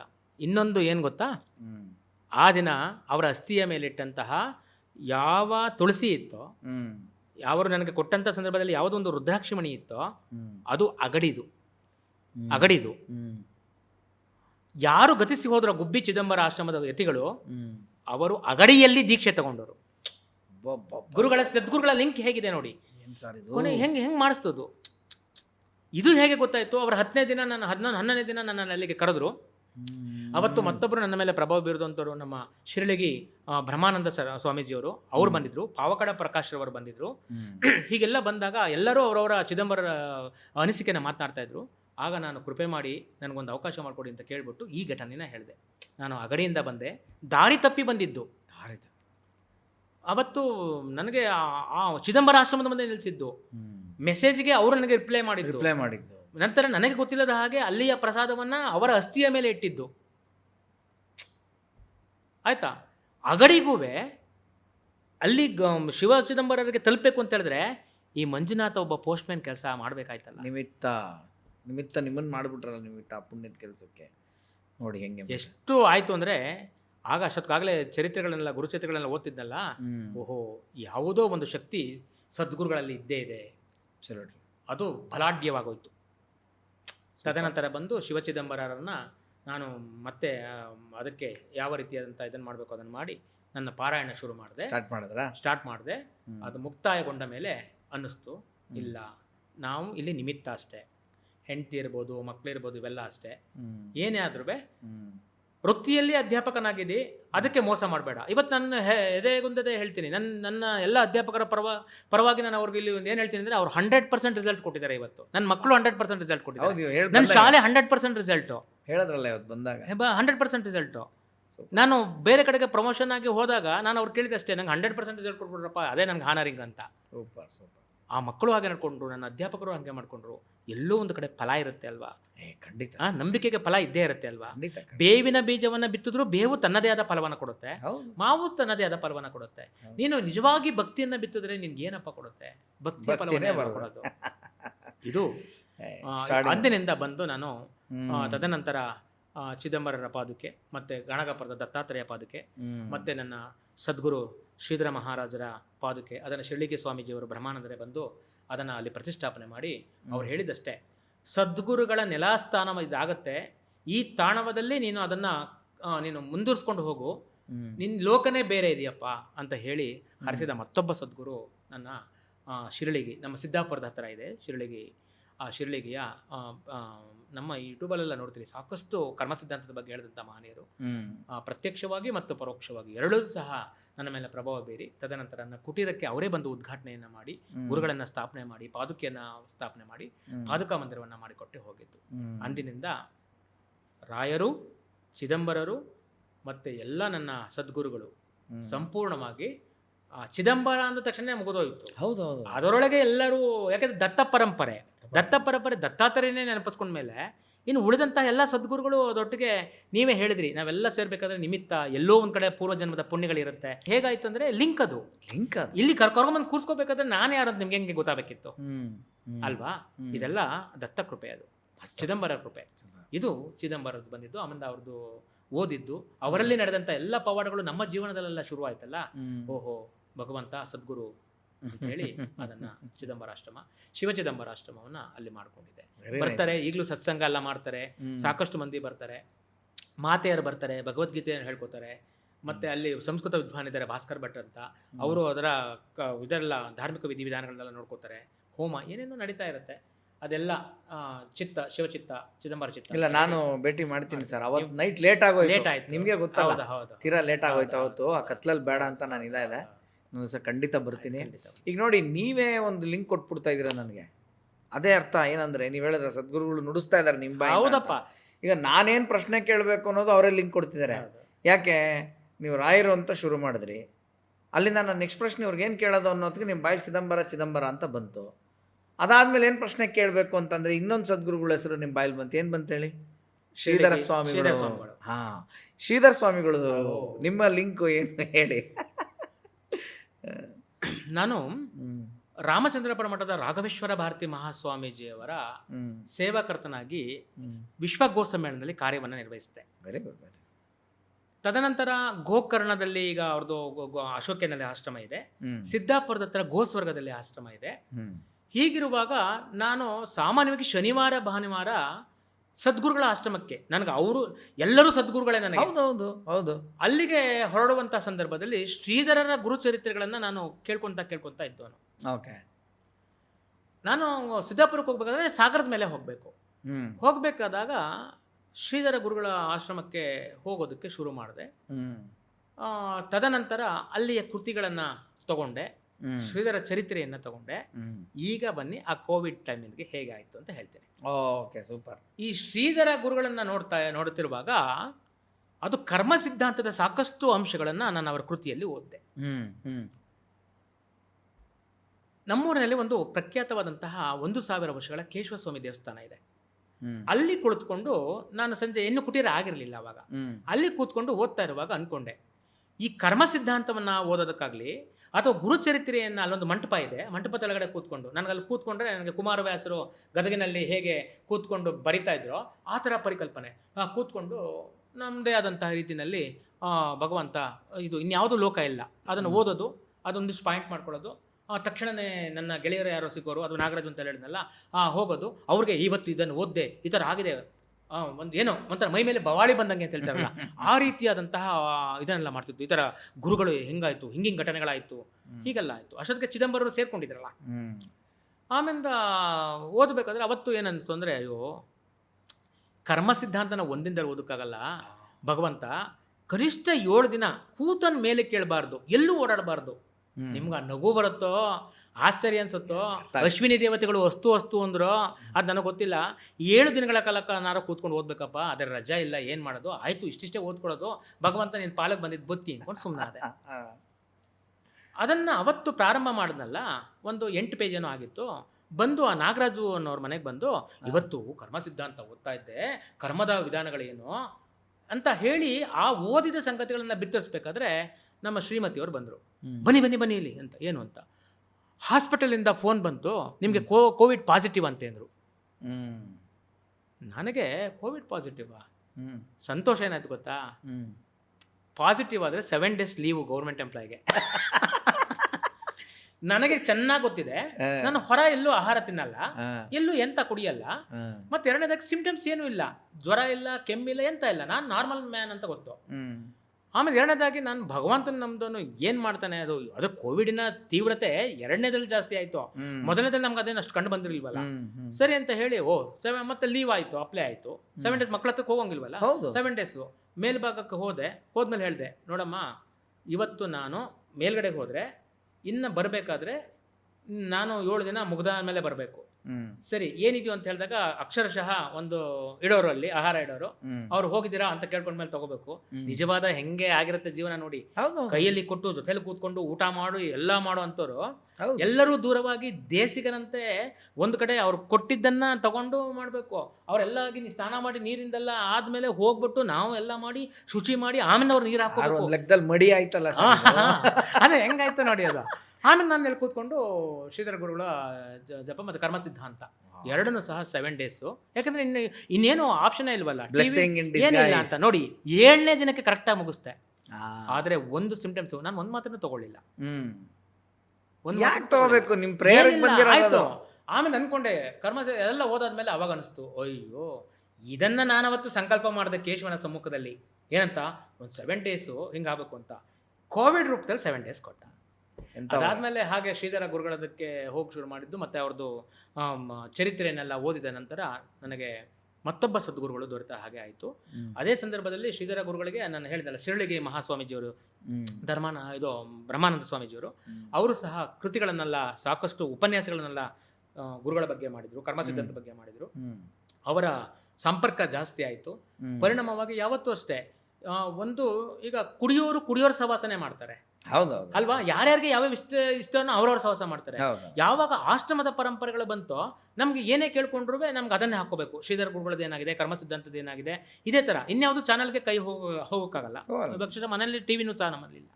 ಸೊ ಈ ನಿಟ್ಟಲ್ಲಿ ಅಲ್ಲಿಗೆ ಹೋದಾಗ ಶ್ರೀಧರ ಗುರುಗಳದ್ದು ಆದಾಗ ಚರಿತ್ರೆ ಓದುವಾಗ ಅವ್ರು ಹೇಳ್ತಾರೆ, ಗೋಮುಖದಿಂದ ಅಲ್ಲಿ ಗುರುಗಳು ತೀರ್ಥ ಉದ್ಭವ ಆಗುತ್ತೆ, ಶ್ರೀಧರ ತೀರ್ಥ. ಅದನ್ನು ಹೇಳಿದರೆ ಸಕಲ ಕಾಯಿಲೆಗಳಿಗೂ ಅದು ನಿವಾರಣೆ ಆಗುತ್ತೆ ಅನ್ನೋದು. ಈಗ ನೋಡಿ ಅದು ಹೇಗೆ ಸಾಕ್ಷಿ ಆಯಿತು ಅಂದರೆ, ನಾನು ಒಂದು ಬಾಟ್ಲು ನೀರು ತುಂಬ್ಕೊಂಡು ಬಂದಿದ್ದೆ, ಒಂದು ಇದ್ರ ಬಾಟ್ಲಲ್ಲಿ, 5 ಲೀಟ್ರ್ ಬಾಟ್ಲಲ್ಲಿ, ಕಾರಲ್ಲಿ ಬಂದೆ. ಅವತ್ತು ಭಾನುವಾರ, ನಾನು ಮೌನ ಇದ್ದೆ, ನನಗೂ ಕುಟೀರದಲ್ಲಿದ್ದೆ. ನಮ್ಮ ಮನೆಯವರು ಕರೆ ಮಾಡಿದ್ರು. ಅವರು ಹಾಗೆ ಹೇಳ್ಕೊತಾರೆ, ನಾನು ಮಾತಾಡಲ್ಲ ಅಂತ ಗೊತ್ತಲ್ಲ. ಅಪ್ಪನ್ನ ಅಡ್ಮಿಟ್ ಮಾಡಿದ್ದೀವಿ, ಎಲ್ಲಿಗೆ, ಪಾಂಡವಪುರದ ಆಸ್ಪತ್ರೆಯಲ್ಲಿ. ಡಾಕ್ಟರ್ ಹೇಳ್ತಾ ಇದ್ದಾರೆ ಅಪ್ಪ ಉಳಿಯಲ್ವಂತೆ, ಇವ್ರನ್ನ ಬೇರೆ ಕಡೆ ಕರ್ಕೊಂಡು ಹೋಗಿ, ಇಲ್ಲಾಂದರೆ ಆದಿಚುಂಚನಗಿರಿ ಇದಕ್ಕೆ ಬನ್ನಿ, ಇದು ಮಾಡ್ಕೊಂಬನ್ನಿ ಅಂತ.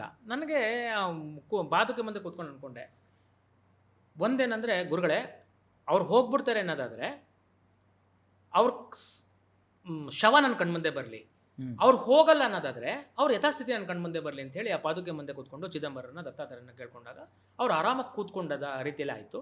ಸೀದಾ ಹೋಗಿ ಮಕ್ಕಳು ಇಲ್ಲೇ ಬಿಟ್ಬಿಟ್ಟು ಹೋಗಿದ್ರು. ಅವತ್ತು ನರಸಿಂಹಸ್ವಾಮಿ ಜಯಂತಿನೋ ಏನೋ ಇತ್ತು.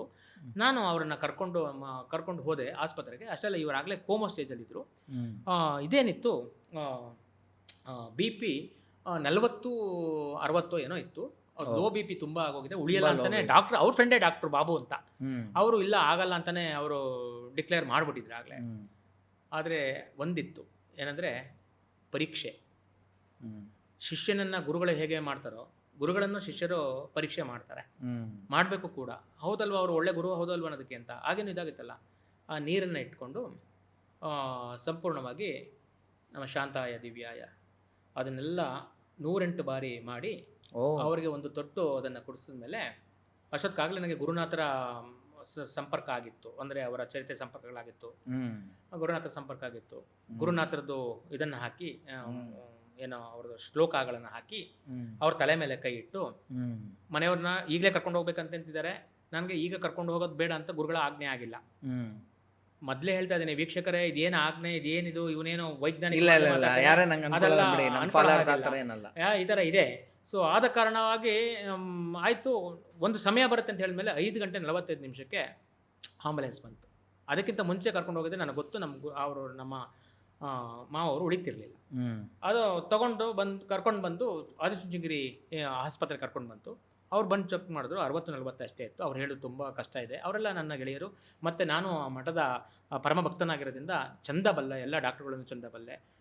ಮತ್ತು ಅಲ್ಲಿಯ ಕೋಆರ್ಡಿನೇಟರು ಸಹ ಧರ್ಮೇಂದ್ರ ಅಂತ, ಅವರನ್ನು ಬಲ್ಲೆ. ಅವರೆಲ್ಲ ಹೇಳಿದ್ರು, ಮಂಜುನಾಥ್ ತುಂಬ ಕ್ರಿಟಿಕಲ್ ಕಂಡೀಷನ್ ಇದೆಯಪ್ಪ, ನೋಡಬೇಕು, ನೋಡಿ ಅಂದರೆ ಸೇರಿಸ್ಕೊತೀವಿ, ಇಲ್ಲವರು ಇಲ್ಲ ಅಂತ.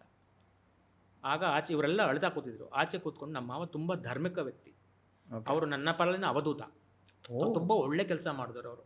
ಅವರು ಕೋವಿಡನ್ನು ಗೆದ್ದು ಬಂದವರು. 28 ದಿನ ವೆಂಟಿಲೇಟರ್ ಇದ್ದವರು. ಎಲ್ಲರೂ ಸತ್ತೋಗಿದ್ರು, ಅವ್ರು ಸತ್ತೋಗಿರಲಿಲ್ಲ. ಲೆಕ್ಕ ಕೊಡಿ, ಅವರ ಧರ್ಮ ಕಾರ್ಯಗಳು ಅವರನ್ನು ಕಾಪಾಡ್ಕೊಂಡ್ಬಂದಿತ್ತು. ಇವತ್ತು ಅಷ್ಟೇ ನೀವು ಪಾಂಡವಪುರದಲ್ಲಿ ಬೆಟ್ಟದ 500 ಅಂದ್ಬಿಟ್ರೆ ಅವ್ರಿಗೆ ಅವರೇ ದೇವರು. ಅಷ್ಟರ ಮಟ್ಟಿಗೆ ಸಾಧು ಸಂತ ಅಂತಲೇ ಹೇಳಬೇಕು ನನ್ನ ಮಾವ. ಆಮೇಲೆ ಸರಿ ಮಾಡಿಕೊಂಡಾಗ ಹೇಳಿದೆ, ಇಷ್ಟೆಲ್ಲ ಭಗವಂತ ಇದೆ, ನಿನ್ನ ಕೃಪೆ, ಏನೋ ಕಾಪಾಡಬೇಕಪ್ಪ ಅಂತ ಹೇಳಿ ಮತ್ತೆ ಒಂದಿಷ್ಟು ಗುರುನಾಥರನ್ನು ಜಪ ಮಾಡಿಕೊಂಡು ಎಲ್ಲ ಆಯಿತು. ಮತ್ತು ಶ್ರೀಧರ ತೀರ್ಥದ್ದು ಮತ್ತೆ ಜಪ ಮಾಡ್ಕೊಂಡು ಅವ್ರಿಗೆ ಇದು ಮಾಡಿದಾಗ ಒಂದು ಅರ್ಧ ಗಂಟೆ 3/4 ಗಂಟೆಗೆ 70/60 ಆಯಿತು ಅವ್ರ BP. ಆಗ ಇವ್ರಿಗೊಂದು ಕಾನ್ಫಿಡೆಂಟ್ ಬಂತು, ನೋಡೋಣ, ಪ್ರಯತ್ನ ಪಡೋಣ, ಏನೋ ಒಂದು ಸ್ವಲ್ಪ ರೈಸ್ ಆಗಿದೆ ಅಂತ ಹೇಳಿ ಕರ್ಕೊಂಡು ಹೋದರು. ಆಮೇಲೆ ಒಂದು 2 ದಿನ ಅಲ್ಲಿ ಇದ್ದರು. 2 ದಿನ ಇದ್ದರು. ಆ ಪಕ್ಕದ ಬೆಡ್ಡಲ್ಲಿ ಒಬ್ಬರಿದ್ದರು. ಪಕ್ಕದಲ್ಲಿ ನಾನು ಇಲ್ಲಿಂದ ತೊಗೊಂಡೋದಲ್ಲ, ಗುರುಚರಿತ್ರೆ ಎಲ್ಲ ಓದೋನಲ್ಲ, ಇನ್ನೇನು ಇಲ್ವಲ್ಲ, ಏನೆಲ್ಲೂ ಹೋಗಲ್ವಲ್ಲ, ಪಕ್ಕದಲ್ಲಿ ಕೂತ್ಕೊಂಡು ನಾನು ಓದೋಕ್ಕೆ ಶುರು ಮಾಡುವೆ. ಆಕೆ ಅಲ್ಲಿದ್ದವರು ಅದೆಲ್ಲ ನೋಡೋರು, ಅವ್ರಿಗೆ ಏನೋ ಒಂಥರ, ಗುರುಗಳೇನೋ ಓದ್ತಿದ್ದಾರೆ, ಏನೋ ಮಾಡ್ತಿದ್ದಾರೆ ಅಂತ. ಅವತ್ತು ಹಿಂದಿನ ದಿನ ಬಂದು ಹೇಳಿದ್ರು, ಅಪ್ಪ ನಾನು ಬಂದು 15 ದಿನ 20 ದಿನ ಆಯಿತು, ನನಗೇನೋ ಹೃದಯ ಸಮಸ್ಯೆ ಇದೆ, ಅವರು ಈ ಕಡೆ ನಮ್ಮ ಯಡಿಯೂರು ಪಡಕ್ತವರು, ಆದರೆ ನನಗೆ ಏನೂ ಇಲ್ಲ ಕಣಪ್ಪ, ನನ್ನ ಮಗಂಗೆ ಎರಡೂ ಕಣ್ ಕಾಣಲ್ಲ, ಅವ್ನು ಬರ್ತಾನೆ, ಬಂದ್ಬಿಟ್ಟು ಏನೋ ಒಂದಿಷ್ಟು ಮಾಡ್ಬಿಟ್ಟು ಹೋಗ್ತಾನೆ ಕಣಪ್ಪ, ಏನಾದರೂ ಮಾಡಿ ನೀವೇನೋ ಗುರುಗಳು ಅಂತ ನಮ್ಮ ಅವಂಗೆ ಅವರು ಮಲಗಿದ್ದಾಗಲೂ ಹೇಳಬೇಕು, ಗುರುಗಳ ಚರಿತ್ರೆ ಓದಿದ್ದನ್ನು ಈ ಥರ ಇದೆ ಅಂತ, ಒಳ್ಳೇದಾಗಲಿ ಅಂತ. ಒಳ್ಳೇದು ಅಂದರೆ ಒಳ್ಳೇದು ಕೇಳಲಿ ಅಂತ ಕೇಳಲಿ, ಇಲ್ಲಾಂದರೆ ಅವರು ಬರೀ ನನಗೆ ನೋವು ಇಂಜೆಕ್ಷನ್ ನೋವು ಅಥವಾ ನಾನು ಸತ್ತೋಗ್ಬಿಡ್ತೀನಿ ಆ ಥರ ಎಲ್ಲ ಯೋಚನೆ ಮಾಡಬಾರ್ದು ಅಂತ. ಆಗ ಹೇಳಿದಾಗ ಬಿಡಮ್ಮ, ಮಾವ ಯಾವಾಗ ಹೋಗ್ತಾರೋ ಗುರುಗಳ ಆಶೀರ್ವಾದ ಇರ್ತದ್ರು, ನೀವು ಆಗ ಹೋಗ್ತಾರೆ ಅಂತ ಹೇಳಿದ್ರೆ, ನಮ್ಮ ಮಾವ ಹೊರಡೋಕ್ಕಿಂತ ಮುಂಚೆ ಅಂದರೆ ಡಿಸ್ಚಾರ್ಜ್ ಆಗೋಕ್ಕಿಂತ ಮುಂಚೆ 3 ಅವರ್ಸ್ಗೆ ಡಾಕ್ಟ್ರೇ ಬಂದು ಅವ್ರನ್ನ ಡಿಸ್ಚಾರ್ಜ್ ಮಾಡಿ ಕಳಿಸಿದ್ರು. ನಿಮ್ಗೆ ನಾರ್ಮಲ್ ಆಗಿದೆ ಅಂತ. ಆಕೆಗೆ ಭಾಳ ಖುಷಿಯಾಗ್ಬಿಡ್ತು ಅವರು ಇದಕ್ಕೆ. ಅಂದಿನಿಂದ ನಾನು ಕಡಾಖಂಡಿತವಾಗಿ ಹೇಳ್ತೀನಿ, ನಿಮಗೆ ಸದ್ಗುರು ಶಿವಚಿದಂಬರರಾಗಿರ್ಬೋದು, ದತ್ತಾತ್ರೇಯರಾಗಿರ್ಬೋದು, ಶ್ರೀಕಾಂತ ಗುರುಜಿಗಳಾಗಿರ್ಬೋದು, ಅಥವಾ ನಮ್ಮ ಗುರುನಾಥರಾಗಿರ್ಬೋದು, ಯಾರೇ ಆಗಿರಲಿ ನಿಮ್ಗೆ ಇಷ್ಟವಾದ, ಅಥವಾ ನಮ್ಮ ವಿನಯ್ ಗುರುಜಿಗಳಾಗಿರ್ಬೋದು, ಯಾರೇ ಆಗಿರಲಿ 100ಕ್ಕೆ 100ರಷ್ಟು ನಂಬಿ. ಮತ್ತು ನಮಗೆ ಅನಗತ್ಯವಾದ ಇತರ ವಿಚಾರಗಳು ನಮಗೆ ಬೇಡ. ಯಾರೋ ಒಬ್ಬರು ಹೇಳ್ತಾರೆ ಅಂದರೆ ಆನಂದ್ ಮೇಲೆ ನಂಬಿಕೆ ನನಗಿರುವಾಗ ಇನ್ನೊಬ್ರು ಬಂದು ಆನಂದ್ ಮೇಲೆ ಹೇಳಿದಾಗ ನಾನು ನಂಬಾರ್ದು.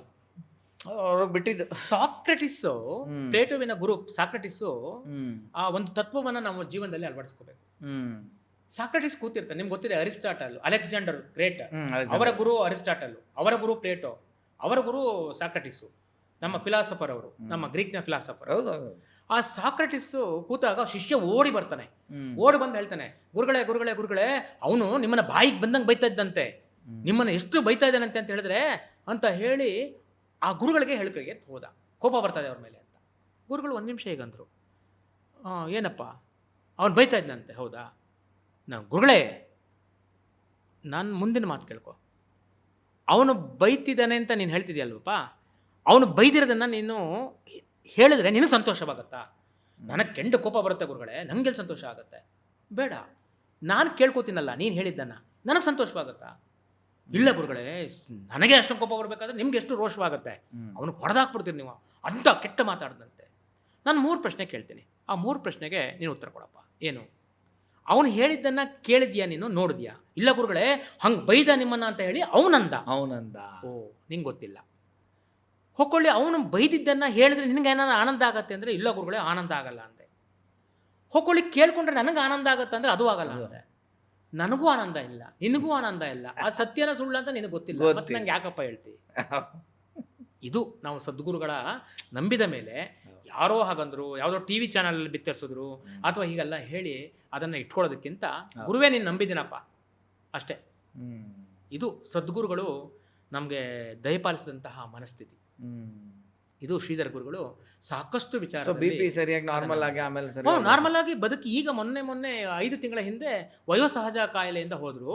ಅದೇ ಸಂದರ್ಭದಲ್ಲಿ ವಿಡಿಯೋ ಕಾಲ್ ಮಾಡಿ ನಮ್ಮ ಶ್ರೀಕಾಂತ್ ಗುರುಜಿಯವ್ರಿಗೆ ತೋರಿಸಿ, ಅಪ್ಪ ಈ ಥರ ಮಲಗಿದ್ದಾರೆ ಕಣಪ್ಪ, ಯಾಕಂದರೆ ಶ್ರೀಕಾಂತ್ ಗುರುಜಿ ನೋಡಿದ್ರು, ಅವ್ರು ನಮ್ಮ ಮನೆಗೆ ಬಂದಾಗ ಇವರನ್ನು ನೋಡಿದ್ರು, ಮತ್ತು ಇವರು ಶ್ರೀಕಾಂತ್ ಗುರುಜಿ ನೋಡಿದ್ರು, ಅಪ್ಪ ಈ ಥರ ಇದೆ ಕಣಪ್ಪ. ಯಾಕೆಂದರೆ ನನಗೇನಂದರೆ ಇವ್ರಿಗೆ ಸಂದರ್ಭದಲ್ಲಿ ಅವರ ವಾಯ್ಸಾರು ಕೇಳಿಸುತ್ತಾ, ಸದ್ಗುರುಗಳು ಅವರನ್ನು ನೋಡ್ತಾರ, ಹೀಗೆ ಅದು ನನ್ನ ಭ್ರಮೆನೋ ಹುಚ್ಚೋ ಬೆಪ್ಪೋ ಅದು ಗೊತ್ತಿಲ್ಲ.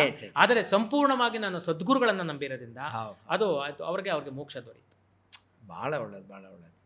ನಾನು ಹೇಳ್ದಂಗೆ ನಾನೇನು ಪ್ರಶ್ನೆ ನಾನು ಕೇಳ್ತಾ ಇಲ್ಲ, ಮುಂದೆ ಲೀಡ್ ನೀವೇ ಕೊಡ್ತಾ ಇದ್ದೀರಾ. ಅಲ್ಲಿಂದ ನೆಕ್ಸ್ಟ್ ಇನ್ನೊಂದು ಗುರುಗಳ ಹೆಸರು ಹಿಂಗೆ ಬರ್ತಾ ಇದೆ. ಇಲ್ಲಿಂದ ಬಂದಿದ್ದು ನೀವು ಗುರುನಾಥರದ್ದು ಫಸ್ಟ್. ಗುರುನಾಥರ ಹೆಸರು ತಗೊಂಡ್ರಿ. ಗುರುನಾಥರದ ಮಹಿಮೆಗೆ ಹೇಳಬೇಕಂದ್ರೆ 1 ವರ್ಷ ಅಂದರೆ ಸಾಕಷ್ಟು ಮಹಿಮೆಗಳಾಗೋಗಿದೆ, ಅದು ಬೇರೆ ವಿಚಾರ. ಹೇಗೆ ಅಂದರೆ ಅದನ್ನು ನನ್ನ ಪುಟ್ಟ ಮಗು ಬಂದಿದ್ರೆ ಇವತ್ತು ಅವನಿಗೆ ಹೇಳೋನು, ಅವನು 6ನೇ ಕ್ಲಾಸು 7ನೇ ಕ್ಲಾಸು. ನಾವು ಗುರುನಾಥರ ವೇದಿಕೆಗೆ ಹೋದ್ವಿ ಸಕರಾಯಪಟ್ಟಣದಲ್ಲಿ. ಸಾಮಾನ್ಯವಾಗಿ ನಮ್ಮದು ಉಪವಾಸದಲ್ಲೇ ಹೋಗೋದು ಜಾಸ್ತಿ ಅಲ್ಲ, ಅವ್ರನ್ನೂ ಕರ್ಕೊಂಡು ಹೋದೆ. ಆಗ ಅವನು ಗುರುಭಕ್ತ. ಯಾಕಂದರೆ ನಾನು ಇಲ್ಲದೇ ಇರೋ ಸಂದರ್ಭದಲ್ಲಿ ನನ್ನ ಪಾದಕಾಶ್ರಮನ ಮಾಡೋರು ನನ್ನ 2 ಮಕ್ಕಳು, ಸೂರ್ಯ ಅಂತ ಒಬ್ಬ, ಮತ್ತೊಬ್ಬ ಸುಮೇರು ಅಂತ. ಅವರು ಮಾಡಬೇಕಾದ್ರೆ ಅವನಿಗೆ ಅಖಂಡವಾದ ನಂಬಿಕೆ ಏನು, ಅಪ್ಪ ಗುರು ಚರಿತ್ರೆ ಹೇಳ್ತಾ ಇರ್ತಾನಲ್ವಾ, ಗುರುನಾಥರ ಚರಿತ್ರೆ ಹೇಳ್ತಿರ್ತಾನಲ್ವಾ, ಸದ್ಗುರುಗಳ ಚರಿತ್ರೆ ಹೇಳ್ತಿರ್ತಾನಲ್ವಾ, ಮತ್ತು ಅವನು ಓದ್ತಿರುವಾಗ ನಾನು ಬಾಯಿ ಬಿಟ್ಟು ಹೇಳೋದು, ಮನಸ್ಸಲ್ಲಿ ಓದ್ಕೊಳ್ಳಲ್ಲ, ಕೇಳ್ತಿರ್ತಾನಲ್ವಾ, ಅವ್ನಿಗೆ ಅಖಂಡವಾದಂತಹ ಇದು ಗುರುನಾಥರದ್ದು ಈ ಥರ ಇದೆ ಅಂತ. ಪುಟ್ಟ ಮಕ್ಕಳು ಬಹಳ ನಂಬ್ತಾರಲ್ಲ, ಈ ದೊಡ್ಡವರಾದ್ಮೇಲೆ ತಾನೇ ನಾವು ಏಕೆ ಏನು ಅನ್ನುವ ಈ ವೈಚಾರಿಕ ಪ್ರಶ್ನೆಗಳು ಬರೋದು. ಆ ಸಂದರ್ಭದಲ್ಲಿ ನಾನು ಜಪದಲ್ಲಿದ್ದೆ, ಅವರು ಮಾತಾಡ್ಕೋತಿದ್ದೆ. ಅವತ್ತು ಭಾನುವಾರನೇ, ನೆನ್ಪಿಟ್ಕೊಂಡಿರಿ, ಸಾಮಾನ್ಯವಾಗಿ ಹೋಗೋದೇನೋ ಶನಿವಾರ ಭಾನುವಾರ.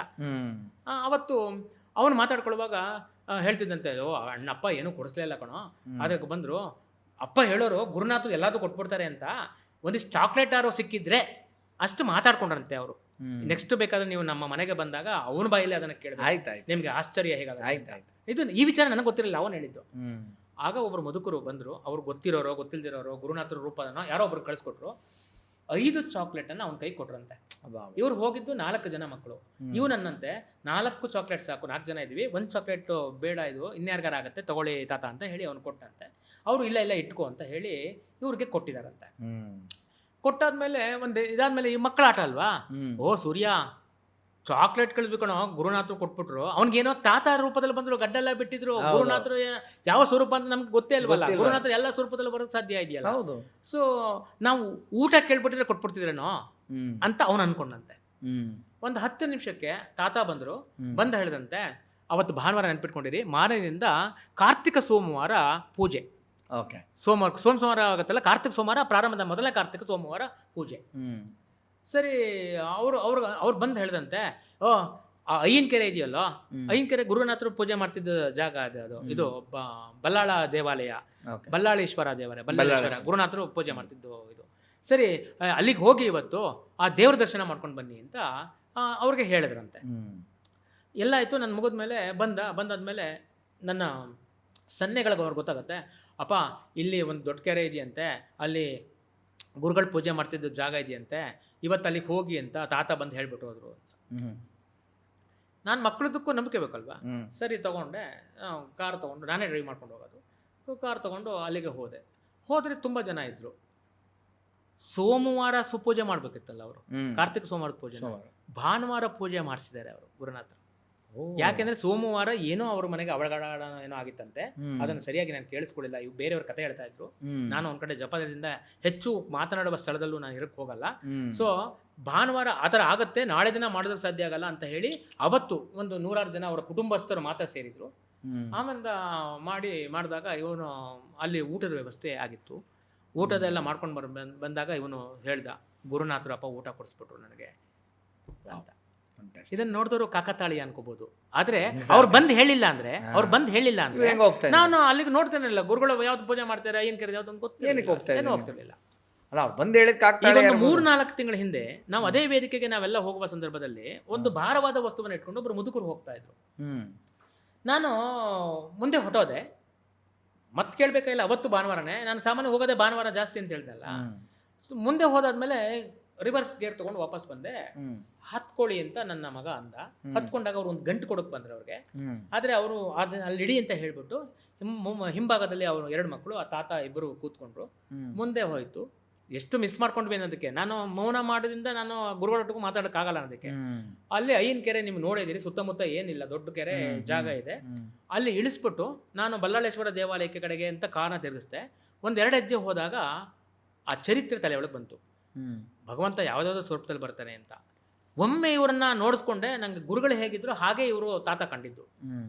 ತಕ್ಷಣನೇ ಒಂದು ಕ್ಷಣನೂ ಇಲ್ಲ, 1 ನಿಮಿಷನೂ ಇಲ್ಲ. ವಾಪಸ್ ಬಂದು ನೋಡಿದ್ರೆ ಅಲ್ಲಿ ಗುರುಗಳಿಲ್ಲ, ಇಲ್ಲ ಕಾಣಲಿಲ್ಲ. ಸುತ್ತ ಎಲ್ಲಾರ ಹೋಗ್ತಾರಾ, ಇಲ್ಲ. ಅಲ್ಲೇನಾರ ಹೋದ್ರೂ ಕಾಣೋಂಥ ಜಾಗ, ಯಾಕಂದ್ರೆ ಅಷ್ಟೊಂದು ಟೈಮೂ ಇಲ್ಲ. ಅಲ್ಲಿಂದ ನೀವು ಡ್ರಾಪ್ ಕೊಟ್ಟಿದ್ದೀರಾ? ಡ್ರಾಪ್ ಕೊಟ್ಟು ಒಂದು ಚೂರು ಮುಂದೆ ಹೋಗಿ ಹಿಂದೆ ತಿರುಗೋ ಅಷ್ಟರಲ್ಲಿ ಇಲ್ಲ. ನನಗೂ ಕಾಣಲಿಲ್ಲ, ಆ ಮನೆಯವ್ರಿಗೂ ಕಾಣಲಿಲ್ಲ, ಮಕ್ಕಳಿಗೂ ಕಾಣಲಿಲ್ಲ.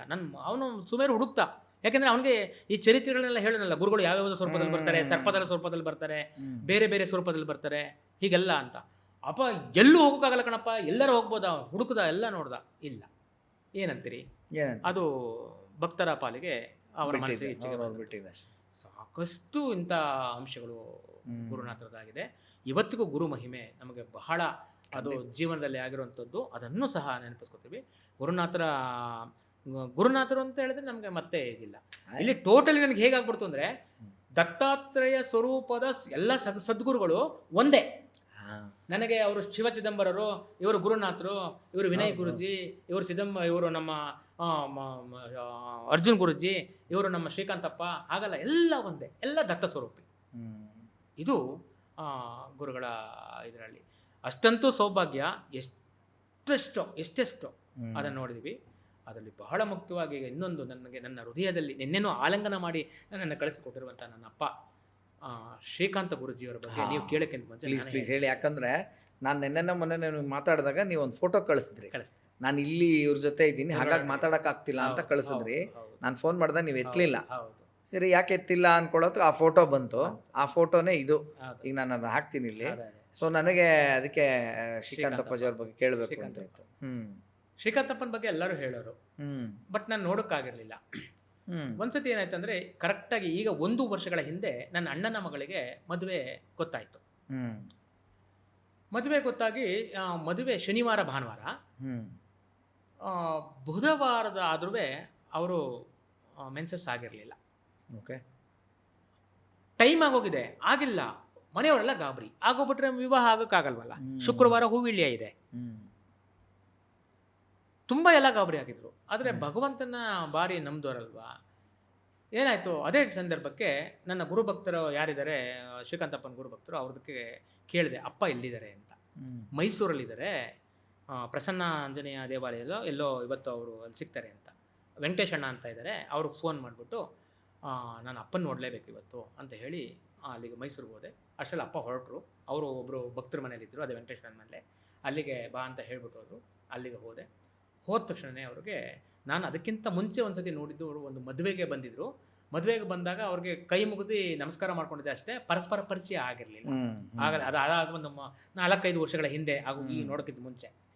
ಸರಿ, ಅಲ್ಲಿಗೆ ಹೋದಾಗ ಮಾಡಿದೆ, ಕೂತ್ಕೊಂಡು ಅವರ ಪಾದವನ್ನು ನಾನು ನಮಸ್ಕಾರ ಮಾಡಿಕೊಂಡು ಸೇವೆ ಮಾಡ್ತಾ, ಹೇಳು, ನಾಗಮಂಡಲದಿಂದ ಬಂದಿದ್ದಿ, ನಾನಿದ್ದೀನಿ, ನೀನು ಹೋಗೋಷ್ಟರಲ್ಲಿ ಆಗುತ್ತೆ, ಹೋಗು.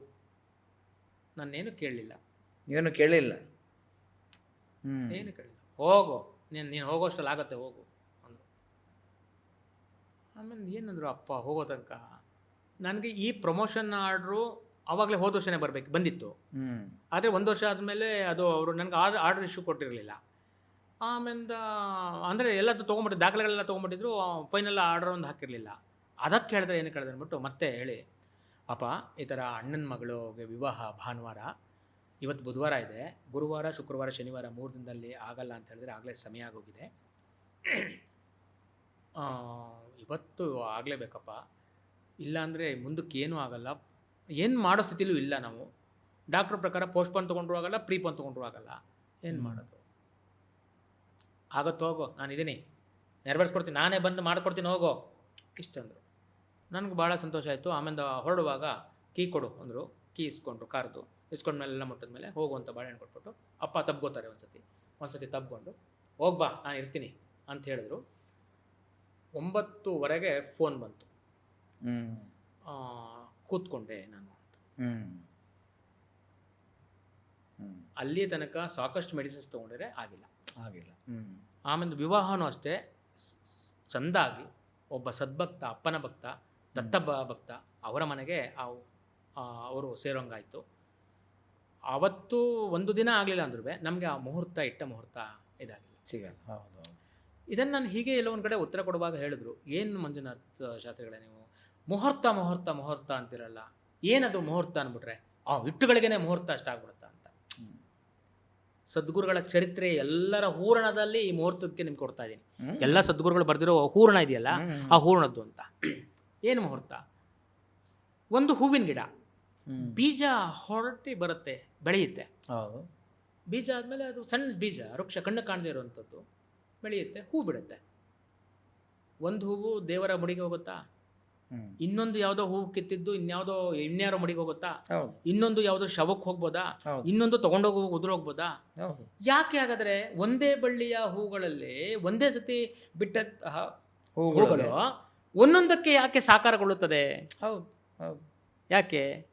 ಯಾಕೆಂದರೆ ಎಲ್ಲವೂ ಒಂದೇ ಸತಿನೇ ಅರಳಲ್ಲ, ಮಿಲಿ ಸೆಕೆಂಡು ಸಹ ಒಂದೊಂದು ಮುಹೂರ್ತ.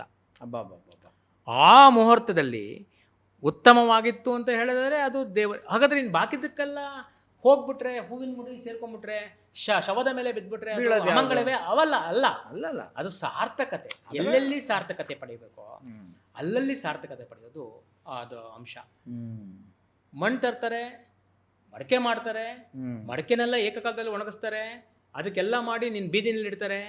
ನಾನು ಬರ್ತೀನಿ, ಶವಕ್ಕೆ ಹಾರಕ್ಕೆ ಬೇಕು ಅದು ತೊಗೊಂಡೋಗ್ತಾ ಇದ್ದೀನಿ, ಅವ್ರು ಬರ್ತಾರೆ, ಪಾಠಕ್ಕೆ ಬೇಕು ಅದು ತೊಗೊಂಡೋಗ್ತಾರೆ, ಇನ್ನೊಬ್ರು ದೇವರ ಅಭಿಷೇಕಕ್ಕೆ ಬೇಕು ಅದು ತೊಗೊಂಡೋಗ್ತಾರೆ, ಇನ್ನೊಬ್ರು ತೊಗೊಂಡೋಗುವಾಗ ಒಡೆದೋಗುತ್ತೆ, ಅದು ಅವ್ರು ಮಾಡುವಾಗಲೇ ಒಡೆದೋಗ್ಬಿಡುತ್ತೆ. ಯಾಕೆ? ಮುಹೂರ್ತ ಯಾವ ಕ್ಷಣದಲ್ಲಿ ಅರಳುತ್ತೋ, ಆಯಾ ಕ್ಷಣದ್ದು ಅಂಶ ಆದ ಕಾರಣ ಇವೆಲ್ಲ ಸದ್ಗುರುಗಳ ಕೃಪೆ. ಏನಾಗಬೇಕು ಅನ್ನೋದನ್ನು ಅವರವರ ಕರ್ಮ ಸಿದ್ಧಾಂತದ ಆಧಾರದ ಮೇಲೆ ಅದು ರೂಪಿತಗೊಂಡಿರುತ್ತೆ. ಅದು 100% ಸತ್ಯ. ಇದು ಆಸ್ತಿಕರಿಗೆ. ನಾಸ್ತಿಕರಿಗೆ ಪ್ರಶ್ನೆ ಅವ್ರದ್ದೇ, ಉತ್ತರನೂ ಅವ್ರದ್ದೇ, ಕಾಮೆಂಟ್ಸು ಅವ್ರದ್ದೇ, ನಮ್ದೇನೂ ಇಲ್ಲ, ಕೇಳೋದಿಲ್ಲ, ನೋಡೋದಿಲ್ಲ. ಕಾಣೆ ಕೇಳೆ ಅರಿಯೆ. ಮಾತನಾಡ್ತಾ ಇದ್ದೀವಿ, ನೀವು ಮಾತನಾಡಿಸ್ತಾ ಇದ್ದೀರಿ, ಸದ್ಗುರುಗಳು ಕೂತ್ಕೊಂಡು ಮಾತನಾಡಿಸ್ತಿದ್ದಾರೆ, ಇಷ್ಟ ಇದೆಯಾ ಕೇಳ್ಕೊ, ಬೇಡ ಅಂದರೆ ಆಫ್ ಮಾಡ್ಕೊಂಡು, ಅಥವಾ ಇನ್ನೂ ಕಾಮೆಂಟ್ ಮಾಡಬೇಕಾ, ಓ ಹಂಗ ಹಿಂಗ, ಅದು ನಿಮ್ಗೆ ಇಷ್ಟ. ಇದು ನಮ್ಮ ಸದ್ಗುರುಗಳ ಮಾಡಬೇಕಾದ್ರು, ಯಾವುದಕ್ಕೂ ತಲೆ ಕೊಡಿಸ್ಕೋಬಾರ್ದು. ಇಲ್ಲ ಸರ್, ಭಾಳ ಖುಷಿ ಆಯ್ತು ನನಗೆ.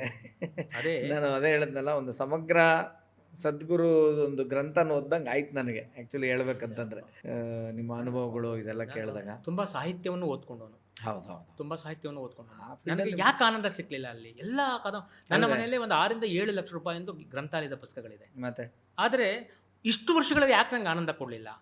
8 ಡಿಗ್ರಿ ಮಾಸ್ಟರ್ ಡಿಗ್ರಿ ಮಾಡಿದ್ದೀನಿ, ನನ್ಗೆ ಇಷ್ಟೊಂದು ಆನಂದ ಯಾಕೆ ಕೊಡಲಿಲ್ಲ?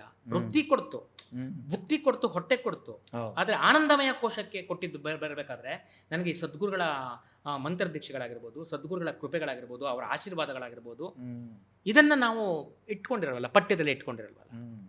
ವ್ಯಕ್ತಿತ್ವ ವಿಕಸನಕ್ಕೆ ಬೇಕಾಗಿರುವಂಥದ್ದು ಯಾವ್ದು ಬೇಕು ಅಲ್ವಾ? ಇದು ಬಹಳ ಮುಖ್ಯವಾದ ಅಂಶ. ಈಗ ನಿಮ್ಮ ಮುಂದಿನ ಯೋಜನೆಗಳು ಏನು ಅಂದರೆ, ಇನ್ನು ಸರ್ವಿಸ್ ಎಷ್ಟು ವರ್ಷ ಇದೆ, ಅದಾದ್ಮೇಲೆ ನಿಮ್ಮ ಜೀವನದ ಸೇವಾವಧಿ ಒಂದೇ ಅಂಶ ಅಣ್ಣ. ಸೇವಾವಧಿ ಎಷ್ಟು ಇರುತ್ತೋ ನನ್ನ ವಿದ್ಯಾರ್ಥಿಗಳಿಗೆ, ನನ್ನ ಇಲಾಖೆಗೆ, ನನ್ನ ನಂಬಿ ನನಗೆ ಕೆಲಸ ಕೊಟ್ಟಂತಹ ಇದಕ್ಕೆ ಕಾಯ ವಾಚ ಮನಸ 24/7 ಹಗಲಿರುಳು ಅವ್ರಿಗೆ ಅನ್ಯಾಯವಾಗದ ರೀತಿಯಲ್ಲಿ ಕಾರ್ಯವನ್ನ ನನ್ನೆಲ್ಲಾ ಸಹೋದ್ಯೋಗಿ ಮಿತ್ರರ ಒಟ್ಟಿಗೆ ತಗೊಂಡು ಹೋಗಿ ಒಂದು ಉತ್ತಮವಾದ ಶಾಲೆಯನ್ನ ನಿರ್ಮಾಣ ಮಾಡಬೇಕು ಅಂತ. ನೀವು ಅನ್ಕೊಳ್ಬೋದು, ಮೈಲಾರಪಟ್ಟಣ ಅಂತ ನಾನು ಈಗ ಬಿಟ್ಟು ಬಂದ ಶಾಲೆ ಇವತ್ತು 100% ರಿಸಲ್ಟ್ ಬಂತು ನಿಮ್ಗೆ ಹೇಳಿದ್ನಲ್ಲ, ಅದು ಅಂತ ನನ್ನ ಸದ್ಗುರುಗಳು, ನನ್ನ ಗುರುಗಳಿದ್ರು, ನನ್ನ ಸಹೋದ್ಯೋಗಿಗಳಿದ್ರು. ಅಂತ ಗ್ರಾಮ ಇತ್ತು, ಮೈಲಾರಲಿಂಗೇಶ್ವರ ಇದ್ದಂಥ ದೇವಾಲಯ ಅದು. ರೋಣದ ಪಕ್ಕದಲ್ಲಿರುವಂತಹ ಮೈಲಾರಲಿಂಗ ಯಾವ್ದಾದ್ರು ಅವರು ಆವಿರ್ಭವಿಸಿರುವಂತಹ ದೇವಾಲಯ ಅದು. ಅಂತ ಒಳ್ಳೆ ಜನ ಯಾಕೆ ಕೊಟ್ಟರು? ಯಾಕೆ ಯಾವ ಊರಿನಲ್ಲೂ ನನಗೆ ಯಾವುದು ಕೆಡುಕು ಅನಿಸ್ಲಿಲ್ಲ, ನನ್ನ ಡಿಪಾರ್ಟ್ಮೆಂಟಲ್ಲಿ ಕೆಡುಕು ಅನಿಸ್ಲಿಲ್ಲ. ಯಾಕೆಂದ್ರೆ ಸದ್ಗುರುಗಳು ಕೃಪೆ ಮಾಡಿದ್ದಾರೆ. ಹೋಗಪ್ಪ, ನೀನು ಒಳ್ಳೇದು ಮಾಡ್ಕೋ, ಯಾವ್ದಾರ ಕಷ್ಟಗಳು ಬಂತು ನಾನು ನಿಭಾಯಿಸ್ಕೊತೀನಿ, ಬಿಡ್ಕೋ, ಕಷ್ಟನೇ ತಗೊಂಬರ್ಬೇಡ, ಕಷ್ಟ ಕೊಡಬೇಡ ಎನ್ನಲಾರೆ ರಾಮ, ಇನ್ನಷ್ಟು ಕಷ್ಟ ಕೊಡು ರಾಮ, ನಿನ್ನಷ್ಟು ಕಷ್ಟ ಕೊಡು ರಾಮ, ಕಷ್ಟ ಸಹಿಸುವ ಗುಣ ಕೊಡು ಅಷ್ಟಾಗಿರ್ಬೇಕು. ಅದಕ್ಕೆ ಒಂದು ಯಕ್ಷ ಪ್ರಶ್ನೆ ನನ್ನ ಕಾಣೋದು ಆನಂದ್ಜಿ. ಅಕ್ಕಿ ತಗೊಂಡು ಹೋಗ್ತೀರಿ, ಅವತ್ತು ನಿಮ್ಮ ಮನೆದು ದೇವಾಲಯದಲ್ಲಿ ಪೂಜೆ, ಒಂದು ಕೊಡ ಅನ್ನ ಬೇಯಿಸೋಕ್ಕೂ ನೀರು ತೊಗೊಂಡು ಹೋಗ್ತೀರಿ, ದೇವಾಲಯದಲ್ಲಿ ಎಲ್ಲ ಮಾಡ್ತೀರಿ, ನೀವೇ ತೊಗೊಂಡೋಗಿದ್ದ ಅಕ್ಕಿ, ನೀವೇ ತೊಗೊಂಡೋಗಿದ್ದ ನೀರು, ನೀವೇ ತೊಗೊಂಡೋಗಿದ್ದ ತರಕಾರಿ, ನೀವೇ ತೊಗೊಂಡೋಗಿದ್ದ ಮೊಸರು. ಆದರೆ ಅಲ್ಲಿ ಎಲ್ಲ ಆದಮೇಲೆ ಅದನ್ನು ಪ್ರಸಾದ ಅಂತ ಆಗಿ ನೈವೇದ್ಯಕ್ಕೆ ಕೊಡ್ತೀರಿ, ಭಗವಂತನಿಗೆ ಅರ್ಪಣೆ ಮಾಡ್ತೀರಿ. ನೀವು ತೊಗೊಂಡೋಗಿದ್ದ ನೀರು ನೀವು ಕೊಡಬೇಕಾದ್ರೆ, ಸ್ವೀಕಾರ ಮಾಡಬೇಕಾದ್ರೆ ಅದು ತೀರ್ಥ ಆಯಿತು. ನೀನು ತೊಗೊಂಡೋಗಿದ್ದ ಅಕ್ಕಿ ಮೊಸರನ್ನ ಅದು ನೈವೇದ್ಯ ಆಯಿತು, ನಿನಗೆ ಪ್ರಸಾದ ಆಯಿತು. ನೀನು ತೊಗೊಂಡೋಗಿದ್ದ ಹೂವು, ಹೋಗುವಾಗ ಹೂವು, ಬರಬೇಕಾದ್ರೆ ನಿನಗೆ ಅದು ಪ್ರಸಾದದ ಹೂವಾಯಿತು. ಇಷ್ಟೆಲ್ಲ ತನ್ನ ಸಾರ್ಥಕತೆಯನ್ನು ಅವೆಲ್ಲ ಪಡ್ಕೊಂಡ್ವು. ಮೊಸರಾಗಿರ್ಬೋದು, ಅಕ್ಕಿ ಆಗಿರ್ಬೋದು, ಹೂವಾಗಿರ್ಬೋದು, ವಿಳ್ಳೆದೆಲೆ ಆಗಿರ್ಬೋದು, ಅಡಕೆ ಆಗಿರ್ಬೋದು, ಹಣ್ಣಾಗಿರ್ಬೋದು, ಕಾಯಿ ಆಗಿರ್ಬೋದು. ಆದರೆ ನಾನು ಮಾತ್ರ ದೇವಾಲಯಕ್ಕೆ ಹೋದನು, ವಾಪಸ್ ನಾನಾಗೇ ಬರ್ತೀನಲ್ಲ, ಇದು ಸಾರ್ಥಕತೆನೇ. ಎಂತ ಇದು ವಿಪರ್ಯಾಸ! ಅವೆಲ್ಲ ಭಗವಂತನ ಮುಡಿಗೆ ಇರಿದ್ವು, ಭಗವಂತನಿಗೆ ನೈವೇದ್ಯವಾದವು. ಅದನ್ನು ಸ್ವೀಕಾರ ಮಾಡೋರು ಕಣ್ಣಿಗೆ ಒತ್ಕೊಂಡು ಭಾವಪರವಶರಾಗಿ ತಿಂದರು. ನೀವು ದೇವಾಲಯಕ್ಕೆ ಹೋಗುವಾಗ ಹೋದ ತಕ್ಷಣ ಘಂಟಾನಾದ ಮಾಡಿದ್ರೆ ಆನಂದ ಆಗುತ್ತೆ. ನಾನು ಹೋಗೋ ಕ್ಷಣಕ್ಕೆ ಮಂಗಳಾರತಿ ಆಗ್ತಿದ್ದೆ ಕಣಪ್ಪ, ಮಂಗಳಾರತಿ ಸಿಕ್ಬಿಡ್ತು, ನಿನಗೆ ಆನಂದ ಆಗುತ್ತೆ. ಕರ್ಪೂರ ಇದು ನಿನ್ನ ಮುಂದೆನೇ ಇರುತ್ತೆ, ಅದು ದೇವಾಲಯದ ನಿಂಗೆ ಆನಂದ ಆಗುತ್ತೆ. ಹೋದ ತಕ್ಷಣ ಗಂಟೆನಾದ ಹೊಡಿತು, ನಿನ್ಗೆ ಆನಂದ ಆಗೋಯ್ತು. ಅಥವಾ ಹೋದ ತಕ್ಷಣ ಬಾಗಿಲು ಮುಚ್ಚಿಬಿಡ್ತು, ಬೇಸರ ಆಗುತ್ತೆ. ಮಂಗಳಾರತಿ ಆರೋಗೋಯ್ತು, ಬೇಸರ ಆಗ್ಬಿಡುತ್ತೆ. ನಿಂಗೆ ಅದು ದರ್ಶನವಾಗಲಿಲ್ಲ, ಬೇಸರ ಆಗುತ್ತೆ. ಇವೆಲ್ಲ ಸಾರ್ಥಕತೆ ಪಡ್ಕೊಂಡಿದ್ದು, ಪ್ರತಿಯೊಂದು ಸಾರ್ಥಕತೆ ಪಡ್ಕೊಂಡಿದ್ದು. ನಾನು ಮಾತ್ರ ಅಲ್ಲಿಗೆ ಹೋಗ್ಬಿಟ್ಟು, ಯಾಕಪ್ಪ ಮನುಷ್ಯನಾಗೆ ಬಂದೆ, ಅದೇ ರಾಗದ್ವೇಷಗಳನ್ನ ಒಳಗೊಂಡೇ ವಾಪಸ್ ಬಂದೆ, ಒಂದು ಚೂರು ಬದಲಾವಣೆ ಆಗ್ಲಿಲ್ವಲ್ಲ. ಅಕ್ಕಿ ಪ್ರಸಾದ ಆಗೋಕ್ಕಾಯ್ತು, ನೈವೇದ್ಯ ಆಗೋಕ್ಕಾಯ್ತು, ಈ ಮನುಷ್ಯ ಯಾಕಾಗಲಿಲ್ಲ. ಕಾಯಿ ನೈವೇದ್ಯ ಆಯ್ತು, ಈ ಕಾಯ ಆಗ್ಲಿಲ್ಲ. ಬಾಳೆಹಣ್ಣು ನೈವೇದ್ಯ ಆಯ್ತು, ಆದ್ರೆ ಈ ಬಾಳನ್ನ ಹಣ್ಣು ಮಾಡ್ಕೊಳ್ಳದಿರುವ ನಾವು ಮೇಲ್ನೋಟಕ್ಕೆ ಸುಮ್ಮನೆ ಸಾಕಷ್ಟು ದುಡ್ಡಿದೆ, ಒಂದಿಷ್ಟು ದೇವಾಲಯಗಳನ್ನ ಕಟ್ಬೋಣ, ಇದೆಲ್ಲ ಮಾಡ್ಬೋಣ ಅಂತ ಅದು ಬಿಡಬಾರ್ದು. ಯಾಕಂದರೆ ಭಕ್ತಿಯೇ ಪ್ರಧಾನ. ಇವತ್ತಿರೋದೇ ಅಷ್ಟು ಭಕ್ತಿಯೇ. ನಮಗೆ ಯಾಗ ಯಜ್ಞ ಎಲ್ಲರೂ ಮಾಡೋಕ್ಕಾಗಲ್ಲ. ಎಲ್ಲರೂ ಧರ್ಮ ಕಾರ್ಯಗಳನ್ನು ಕೋಟ್ಯಾಂತರ ರೂಪಾಯಿ ದುಡ್ಡನ್ನು ಖರ್ಚು ಮಾಡೋಕ್ಕಾಗಲ್ಲ. ನಿನಗಿರೋದೇನಪ್ಪ? ಒಂದು ಚೂರು ಭಕ್ತಿ, ಶಬರಿ ಭಕ್ತಿ, ಅಳಿಲು ಭಕ್ತಿ, ಅಳಿಲು ಸೇವೆ, ನಿಸ್ವಾರ್ಥವಾಗಿ ಮಾಡು, ಫಲ ಬೇಡ. ಅದನ್ನೇ ಕರ್ಮಸಿದ್ಧ ಅಂತ ಹೇಳುತ್ತೆ. ನೀನು ಯಾವಾಗ ಫಲ ಕೇಳ್ತೀಯೋ, ಯಾಕೆ ಕೇಳ್ತಿ? ಭಗವಂತನಿಗೆ ಗೊತ್ತಿಲ್ವಾ? ಸದ್ಗುರುಗಳು ಗೊತ್ತಿಲ್ವಾ ನಿನಗೇನಕ್ಕೆ ಅಂತ? ನಿಮಗೂ ಗೊತ್ತಿದೆ, ನೀವು ಸದ್ಗುರುಗಳು ವಿನಯ್ ಗುರುಜಿ ಜೊತೆ ಇದ್ದವರು, ನಿನಗೆ ಏನು ಬೇಕು ಅಂತ ಅವ್ರಿಗೆ ಗೊತ್ತಿರುತ್ತೆ. ಮತ್ತು ನಾನೇ ಕೇಳ್ಕೋಬೇಕು, ಗುರುಗಳೇ ನನಗೆ ಬೇಕು ಅಂತ ಅಲ್ವಾ? ನನಗೆ ಬೇಕಾಗಿರೋದು ಅವ್ರು ಕೊಡ್ತಾರೆ. ಅಥವಾ ಇನ್ನೂ ಕೊಡಬೇಕು ಅಂತ ಅವ್ರು ಮನಸ್ಸು ಮಾಡಿಲ್ಲ ಅಂದಾಗ ತಾಳ್ಮೆ ಮಾಡಬೇಕು, ಸಿಗುತ್ತೆ. ಆನಂದ್ ಅವ್ರ ಜೊತೆ ಬಂದು ನಾನು ಮುಂದೆ ಮಾತಾಡ್ತೀನಿ. ನಾನು ನೆವರ್ ಟು ಅನ್ಕೊಂಡಿರಲಿಲ್ಲ. ಆದರೆ ಆಮೇಲೆ ನನಗೆ ಒಂದು ಪ್ರಶ್ನೆ ಇತ್ತು. ನಿನ್ನೆ ಗುರುನಾಥರ ಮುಂದೆ ಕೂತ್ಕೊಂಡು ಇಷ್ಟೇ ಹೇಳಿದ್ದು ಭಿಕ್ಷೆ. ನನ್ನ ವೀಕ್ಷಕರು ನೋಡ್ಕೊಳ್ಳಿ, ನನ್ನ ಯಾವ ಗೆಸ್ತರ್ಗೆ ಹೋದ್ನೋ ಗುರುನಾಥರದ ಅಪ್ಪನೂ ಇದ್ರ ಜೊತೆಲಿ, ಅವಾಗ ಅಪ್ಪಂಗೂ ಇದೇ ಕೇಳ್ಕೊಂಡೆ, ಅಪ್ಪ ನಾಳೆ ಈ ಥರ ಆನಂದ್ ಅವರು ಬರೆಯಲಿದ್ದಾರೆ, ನಾನು ಏನನ್ನೂ ಪ್ರಿಪೇರ್ ಆಗಿಲ್ಲಪ್ಪ, ಆದರೆ ನನ್ನ ಜೀವನದಲ್ಲಿ ನಡೆದ ಘಟನೆಗಳು ನಿಮ್ಮಿಂದ ಆದಂಥದ್ದು. ಶಿರಳಿಗೆ ಸ್ವಾಮೀಜಿಯವ್ರಿಗೆ ಫೋನ್ ಮಾಡಿದ್ದೀನಿ ರಾತ್ರಿ, ಗುರುಗಳೇ ಈ ಥರ ನಿಮ್ಮಿಂದ ಆಗಿದ್ದನ್ನು ನಾನು ಪಡ್ಕೋಬೋದಾ? ವಿಶ್ವಾತ್ಮಾನಂದರು ನನಗೆ ದೊರೆತರು ಅಲ್ಲೇ ಇದರಲ್ಲಿ ಕೆಸ್ತೂರಲ್ಲಿ, ಗುರುಗಳೇ ನಿಮ್ಮಿಂದ ಆಗಿದ್ದನ್ನು ನಾನು ತೊಗೋಬೋದಾ? ಅವರೇ ನಮಗೆ ಅವಧೂತ ಪರಂಪರೆಯಲ್ಲಿ ಬಂದವರು, ಪೂಜೆಯಲ್ಲಿರ್ತಾರೆ, ಸರ್ವರು ಸಮಾನರು ಅಂತ ತಿಳ್ಕೊಂಡಿರ್ತಾರೆ, ಬೇರೆಯವರ ಸದ್ಭಾವನೆಗಳನ್ನು ಸದ್ಭಕ್ತಿಗೆ ಬೆಲೆ ಕೊಡ್ತಾರೆ, ಜಾತಿ ಮತ ಪಂಥಗಳ ಹಂಗಿಲ್ಲದೆ ಒಳ್ಳೇದಾಗಬೇಕು ಅಂತಿರ್ತಾರೆ. ಕೆಟ್ಟದ್ದನ್ನು ಮುಳ್ಳಿನ ರೀತಿಯಲ್ಲಿ ಕಿತ್ತಾಕ್ತಾರೆ, ಮುಳ್ಳಿನಲ್ಲೇ ತೆಗಿಬೇಕಲ್ಲ, ಹಾಗೆ ಅದನ್ನು ಮಾಡ್ತಾರೆ, ಒಳ್ಳೆಯದನ್ನು ಬಿಟ್ಟು ಹೋಗ್ತಾರೆ. ಆ ಬಿಟ್ಟು ಹೋಗೋದೇ ಸದ್ಗುರು ಪರಂಪರೆ. ಇದಿಷ್ಟರಲ್ಲಿ ನೀವಿನ್ನೂ ವಿನಯ್ ಗುರುಜಿನ ಭೇಟಿ ಆಗಿಲ್ಲ. ಗುರುಜಿ ಅದೊಂದು ಫೈನಲ್ ಇದೆ. ವಿನಯ್ ಗುರುಜಿ, ನಾನು ನಿಮ್ಮ ಎಲ್ಲ ಉಪನ್ಯಾಸಗಳನ್ನು ಯೂಟ್ಯೂಬಲ್ಲಿ ಕೇಳಿದ್ದೀನಿ. ಆನಂದ ಸಾಯಿ ಅವರೊಟ್ಟಿಗೆ ಪ್ರಾರ್ಥನೆ ಮಾಡಿದ್ದೀನಿ. ಆನಂದ್ ಸಾಯಿ ಅವರು ಆನಂದ ಹಾಸನಲ್ಲಿ ಆನಂದ್ ಅವರ ಹತ್ರನೂ ಕೇಳ್ಕೊಂಡಿದ್ದೀನಿ. ನಿಮ್ಮ ಕೃಪೆ ಯಾವತ್ತಾಗುತ್ತೋ ಆ ದಿನ ನಿಮ್ಮ ಭೇಟಿ ಆಗಲಿ, ಅಲ್ಲಿ ತನಕ ನಾನು ಶಬರಿಯ ರೀತಿಯಲ್ಲಿ ಕಾಯ್ತೀನಿ. ನಿಮ್ಮ ಎಲ್ಲ ಮಾತುಗಳನ್ನು ನಾನು ಕೇಳ್ಕೊಂಡಿದ್ದೀನಿ, ಒಳ್ಳೊಳ್ಳೆ ವಿಚಾರಧಾರೆಗಳನ್ನು ಕೇಳ್ಕೊಂಡಿದ್ದೀನಿ, ಮನಸೋತಿದ್ದೀನಿ. ದ್ರೋಣಾಚಾರ್ಯರನ್ನು ಹೇಗೆ ಏಕಲವ್ಯ ಭಾವಿಸಿಕೊಂಡಿದ್ದಾನೋ ಹಾಗೆ ನಾನು ಭಾವಿಸ್ಕೊಂಡು ನಮಸ್ಕಾರ ಮಾಡ್ತಾ ಇದ್ದೀನಿ. ವಿನಯ್ ಗುರುಜಿ ಅಂದಾಗ ಹೇಗೆ ಆಯಿತು, ನಾನು ಅಪ್ಪನ ನೋಡಕ್ಕೆ ಅಂತ ಹೋದಾಗ ನಾನು ಹೇಳ್ತೀನಿ ಅಂತ ಅಪ್ಪ ನೋಡಕ್ಕೆ ಹೋದಾಗ ನನ್ನೊಟ್ಟಿಗೆ ಒಂದು 2-3 ಜನ ಬಂದಿದ್ರು. ಶ್ರೀಕಾಂತ್ ಅಪ್ಪಾಜಿ ಇಲ್ಲಿ ನಮ್ಮ ಇದರಲ್ಲಿ ಮಾರ್ಗೋಡ್ನಹಳ್ಳಿನಲ್ಲಿ ಇದರಲ್ಲಿದ್ದರು. ಹಾಗೆ ಅಪ್ಪಾಜಿನ ನೋಡ್ಕೊಂಡು ಬರ್ಬೇಕಾದ್ರೆ ಇಲ್ಲೇ ಮಾಗಡಿ ಹತ್ರ ಸಂದರ್ಭದಲ್ಲಿ ವಿನಯ್ ಗುರುಜಿ ನೀವು ನೋಡಿದ್ದೀರಾ ಅಂತ ನಮ್ಮ ಗೆಳೆಯರು ಬಂದವ್ರು ಕೇಳಿದ್ರು. ವಿನಯ್ ಗುರುಜಿನ ಇಲ್ಲಪ್ಪ ಅದೊಂದಕ್ಕೆ ಹೋಗೋಕ್ಕಾಗಿಲ್ಲ, ನಾನು ಗೌರಿ ಗದ್ದೆಗೆ ಹೋಗಿದ್ದೀನಿ, ಅಂದರೆ ನಾನು ಕೊಪ್ಪಾಗ ಹೋಗಿದ್ದೀನಿ, ವಿನಯ್ ಗುರುಜಿನ ಭೇಟಿ ಮಾಡೋಕ್ಕಾಗಿಲ್ಲ ಅಂತ. ಅವ್ರಂದ್ರು, ಅಯ್ಯೋ ನಮ್ಮ ಮನೆ ಹತ್ರನೇ ಬಂದಿದ್ರು ಗುರುಜಿ, ಯಾಕೋ ನಂಗೆ ಭೇಟಿ ಮಾಡೋಕ್ಕೆ ಆಗಲಿಲ್ಲ ಅಂತ. ಅಷ್ಟೇ, ಹೋದ್ವಿ, ಇಳಿದ್ವಿ, ಅಪ್ಪನ ಪಾದ ಹಿಡ್ಕೊಂಡು ನಾನು ಕೂತ್ಕೊಂಡೆ. ಅವರು ಪಾದ ಸೇವೆಗೆ ಅಂತ ಬಂದರು.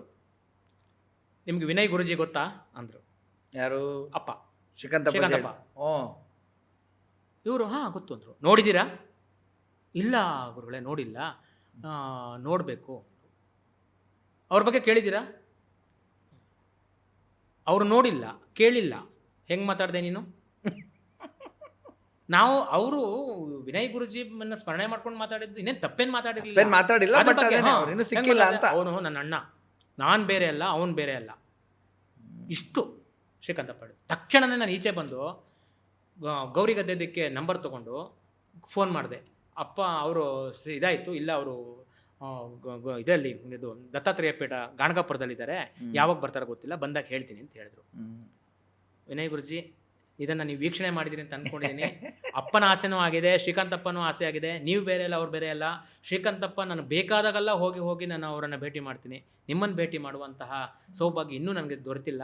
ನಿಮ್ಮದೊಂದು ಆಲಿಂಗನ ಮತ್ತು ನಿಮ್ಮದೊಂದು ಆಶೀರ್ವಾದ, ಇದಕ್ಕೋಸ್ಕರ ಮಧ್ಯವರ್ತಿಯಾಗಿ ಆನಂದ್ರವರು ಈಗ ಒಂದು ವೇದಿಕೆ ಒದಗಿಸ್ಕೊಟ್ಟಿದ್ದಾರೆ ಅನ್ನೋದು ನನ್ನ ಭಾವನೆ. ಅದು ಸದ್ಗುರುವಿನ ಭಾವನೆ ಅಂತ ನಾನಾದರೂ ಭಾವಿಸ್ತೇನೆ. ಇಲ್ಲ, ನಿಮ್ಮ ಭಾವಶುದ್ಧಿಗೆ ಅದು ತಕ್ಕನಂಗೆ ಗುರುಗಳ ದರ್ಶನ ಆಗಲಿ ಅಂತ ನಾನು ಈ ಸಂದರ್ಭದಲ್ಲಿ ನಿಮಗೆ ಆಶಿಸ್ತೀನಿ ಸರ್. ಒಳ್ಳೆಯದಾಗಲಿ. ಭಾಳ ಖುಷಿಯಾಯಿತು ನನಗೆ. ಹೇಗೆ ಒಂದು ಸಮಗ್ರ ಸದ್ಗುರು ಕಥೆಗಳು ಅಂತ ಒಂದು ಗ್ರಂಥ ಬರುತ್ತಲ್ಲ, ಅದು ನಿಜವಾಗ್ಲೂ ಅದನ್ನು ಪಾರಾಯಣ ಮಾಡ್ದಂಗೆ ನನಗೆ ಖುಷಿಯಾಯಿತು. ನೋಡಿ, ನೀವು ಫಸ್ಟೇ ಒಂದು ಹೇಳಿದ್ರಿ, ಯಾವುದೋ ಮ್ಯಾಗ್ಝೀನೋ ಯಾವುದೋ ಇದ್ರ ಬುಕ್ಕೋ ಓದ್ದಂಗೆ ಅಲ್ಲ ಅಂದ್ಬಿಟ್ಟು ಅಂತ. ಆಮೇಲೆ ನೀವು ಯಾವುದೇ ಸದ್ಗುರುಗಳ್ದೆಲ್ಲ ಒಂದೊಂದೇ ಓದ್ಕೊಂಬನ್ನಿ, ಹೆಚ್ಚು ಕಮ್ಮಿ ಅವ್ರು ಮಾತಾಡೋ ಮಾತು, ಆಡೋ ರೀತಿ, ವರ್ತನೆ, ಕತೆಗಳು, ಮಿರಾಕಲ್ಸ್ ಒಂದೇ ಥರ ಇರುತ್ತೆ. ಆದರೆ ಎಷ್ಟು ಬೇರೆ ಬೇರೆ ಪುಸ್ತಕ ಹೋದ್ರು ಇನ್ನೂ ಓದಬೇಕು ಅನ್ಸುತ್ತೆ, ಇನ್ನೂ ಕೇಳಬೇಕು ಅನ್ಸುತ್ತೆ. ಸತ್ಯನಾರಾಯಣ ವ್ರತಕಥೆ ಓದಿ, ಹೌದು, ಗಣಪತಿ ವ್ರತಕಥೆ ಓದಿ, ಹೌದು, ಇಷ್ಟು ವರ್ಷಗಳಿಂದಲೂ ನಾವು ಓದ್ಕೊಂಡು ಬರ್ತಾ ಇದ್ದೀವಿ. ಗೌರಿ ವ್ರತಕಥೆ ಓದಿ, ಮಹಾಲಕ್ಷ್ಮಿ ಎಲ್ಲವೂ ಮಾಡಿದಂಥ ಸಂದರ್ಭದಲ್ಲಿ ಅಯ್ಯೋ ಅಲ್ಲಿರೋದು ಇಲ್ಲಿದೆ ಅಂತ ಹೇಳಿದ್ರೆ, ಯಾಕೆ ಅಂದರೆ ಎಲ್ಲ ಒಂದೇ ಅಲ್ಲ, ಎಲ್ಲ ಒಂದು ಇಂಡಿಯನ್ ಬೇರೆ ಆಗೋಕ್ಕೆ ಸಾಧ್ಯ, ಒಂದೇ ಆದಮೇಲೆ ಬೇರೆ ಆಗೋದಕ್ಕೆ ಯಾವ ಸಾಧ್ಯ ಇದೆಯಪ್ಪ? ಅದ್ವೈತ ಅದೇ. ಎಲ್ಲ ಒಂದೇ. ನಿನ್ನೆ ಅದನ್ನೇ ಗುರುಗಳ ಪಾದದಲ್ಲಿ ಇಟ್ಕೊಂಡು ಕೇಳಿದ್ದು. ನಾನು ಏನೂ ಸಿದ್ಧನಾಗಿಲ್ಲ, ಅವ್ರು ಏನು ಪ್ರಶ್ನೆ ಕೇಳ್ತಾರೋ ಗೊತ್ತಿಲ್ಲ. ಏನು ಅಲ್ಲಲ್ಲ, ಪ್ರಶ್ನೆ ಕೇಳ್ತಾರೋ ಗೊತ್ತಿಲ್ಲ ಅಂದಾಗ ಅಪ್ಪ ನಡೆಸ್ಕೊಡ್ತಾರೆ ಹೋಗು ಅಂದರೆ ಇವ್ರನ್ನ ಗುರುಗಳನ್ನ. ಅವರು ಇವರು ಸಕರಾಯಪಟ್ಟಣದ ಗುರುಗಳು ಅವರನ್ನು ಕೇಳ್ಕೊಂಡಾಗ, ಅಪ್ಪ ನೀವು ಬನ್ನಿ, ಬಂದಲ್ಲಿ ಏನು ಹೇಳ್ತಿರೋ ಗುರುಗಳೇ ಅದು ನಿಮ್ಮದು, ಪ್ರತಿಯೊಂದು ಮಾತುಗಳು ಗುರುಗಳದ್ದು, ಅದೇನು ಅಂತ ನನಗೆ ಗೊತ್ತಿಲ್ಲ, ಅದೇನು ಹೇಳಿದೆ ಅಂತ ನನಗೆ ಗೊತ್ತಿಲ್ಲ, ನಿಮ್ಮದು ಮತ್ತೆ ರೀ-ರೆಕಾರ್ಡಿಂಗ್ ನಾನು ಕೇಳ್ಕೊಂಡ್ಮೇಲೆ ನಾನು ಮಾತಾಡಿರೋದು ನಮ್ಗೆ ಗೊತ್ತಾಗಿರ್ಬೋದು. ಇದರಲ್ಲಿ ಮಧ್ಯದಲ್ಲಿ ಒಂದು ಹೇಳಿದೆ ನನಗೆ, ಯಾರು ಬಾಲಗಂಗಾಧರ ಸ್ವಾಮೀಜಿಯವ್ರದ್ದು. ಹೇಳಿ ಹೇಳಿ ಹೇಳಿ ಹೇಳಿ. ನಾನು 2001ರಲ್ಲಿ ಬಂದಂಥ ಸಂದರ್ಭದಲ್ಲಿ ಆದಿಚುಂಚನಗಿರಿ ಮಠದ ಗುರುಗಳಾದಂತಹ ಪೂಜ್ಯ ಬಾಲಗಂಗಾಧರ ಸ್ವಾಮೀಜಿಯವರು ಒಂದು ವೇದಿಕೆಯನ್ನು ಕಲ್ಪಿಸ್ಕೊಟ್ರು ಮಕ್ಕಳ ಕಾರ್ಯಕ್ರಮಕ್ಕೆ ಸಂಬಂಧಿಸಿದಂತೆ. ನಾನಾಗ ಕೋಆರ್ಡಿನೇಟರ್ ಆಗಿದ್ದೆ BO ಆಫೀಸಲ್ಲಿ. ಓಕೆ. ಅವರು ದಿವ್ಯ ಸಾನ್ನಿಧ್ಯದಲ್ಲಿ ನನಗೊಂದು ಉಪನ್ಯಾಸಕ್ಕೆ ಅವಕಾಶವನ್ನು ಮಾಡಿಕೊಟ್ಟಿದ್ರು, ಒಂದು ಅವರದೇ ಆದ ಒಂದು ಮಠದ ಶಾಲೆಯಲ್ಲಿ. ಅಂದಿನಿಂದ ಹೆಚ್ಚು ಕಡಿಮೆ ಒಂದು 32 ಉಪನ್ಯಾಸಗಳನ್ನು ಸಾನ್ನಿಧ್ಯವನ್ನು ನನಗೆ ದೊರಕಿಸ್ಕೊಟ್ರು ಬಾಲಗಂಗಾಧರ ಸ್ವಾಮೀಜಿಯವರು. ತದನಂತರ second PU exam question paper ಕಡೆಗೆ ಅಂತ ಹೋದೆ. ಆಗ ನನ್ನ ದೂರದ ಸಂಬಂಧಿಯೊಬ್ಬರು ಫೋನ್ ಮಾಡಿದ್ರು.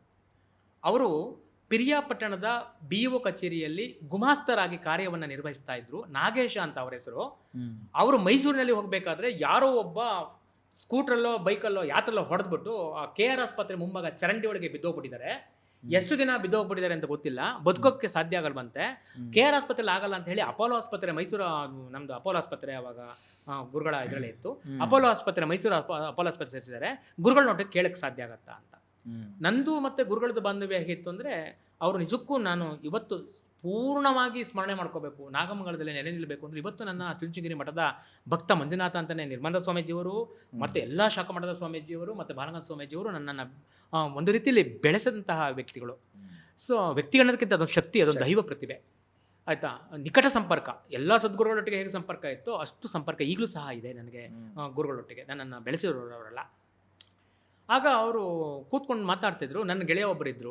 ಅವರಂದರು, ಏಯ್ ಗುರುಗಳೊಟ್ಟಿಗೆ ಏನು ಅಂತ ಕೇಳ್ತೀವೋ, ಅವ್ರು ಜಗದ್ಗುರುಗಳು, ನಿನಗೆ ಯಾರಿಗೋ ಹುಷಾರಿಲ್ಲ ಫೋನ್ ಮಾಡು ಅಂತ ಮಾಡ್ಬಿಡ್ತಾರಾ, ಏನೋ ಒಂದು ವೇದಿಕೆ ಮೇಲೆ ಕೂತ್ಕೊಂಡು ನೀನು ಮಾತನಾಡಿದ್ದಕ್ಕೆ ಅವರು ಅವ್ರ ಜೊತೆ ಕೇಳ್ತಾರಾ, ಹಂಗಾಗಲ್ಲ ಕಣೋ ಅಂತ ಆ ಮಠದ ಮತ್ತೊಬ್ಬ ಭಕ್ತ ನನ್ನ ಜೊತೆ ಇದ್ದವರಂತ ಒಬ್ಬರು ಮಾಸ್ಟರ್ ಹೇಳಿದ್ರು.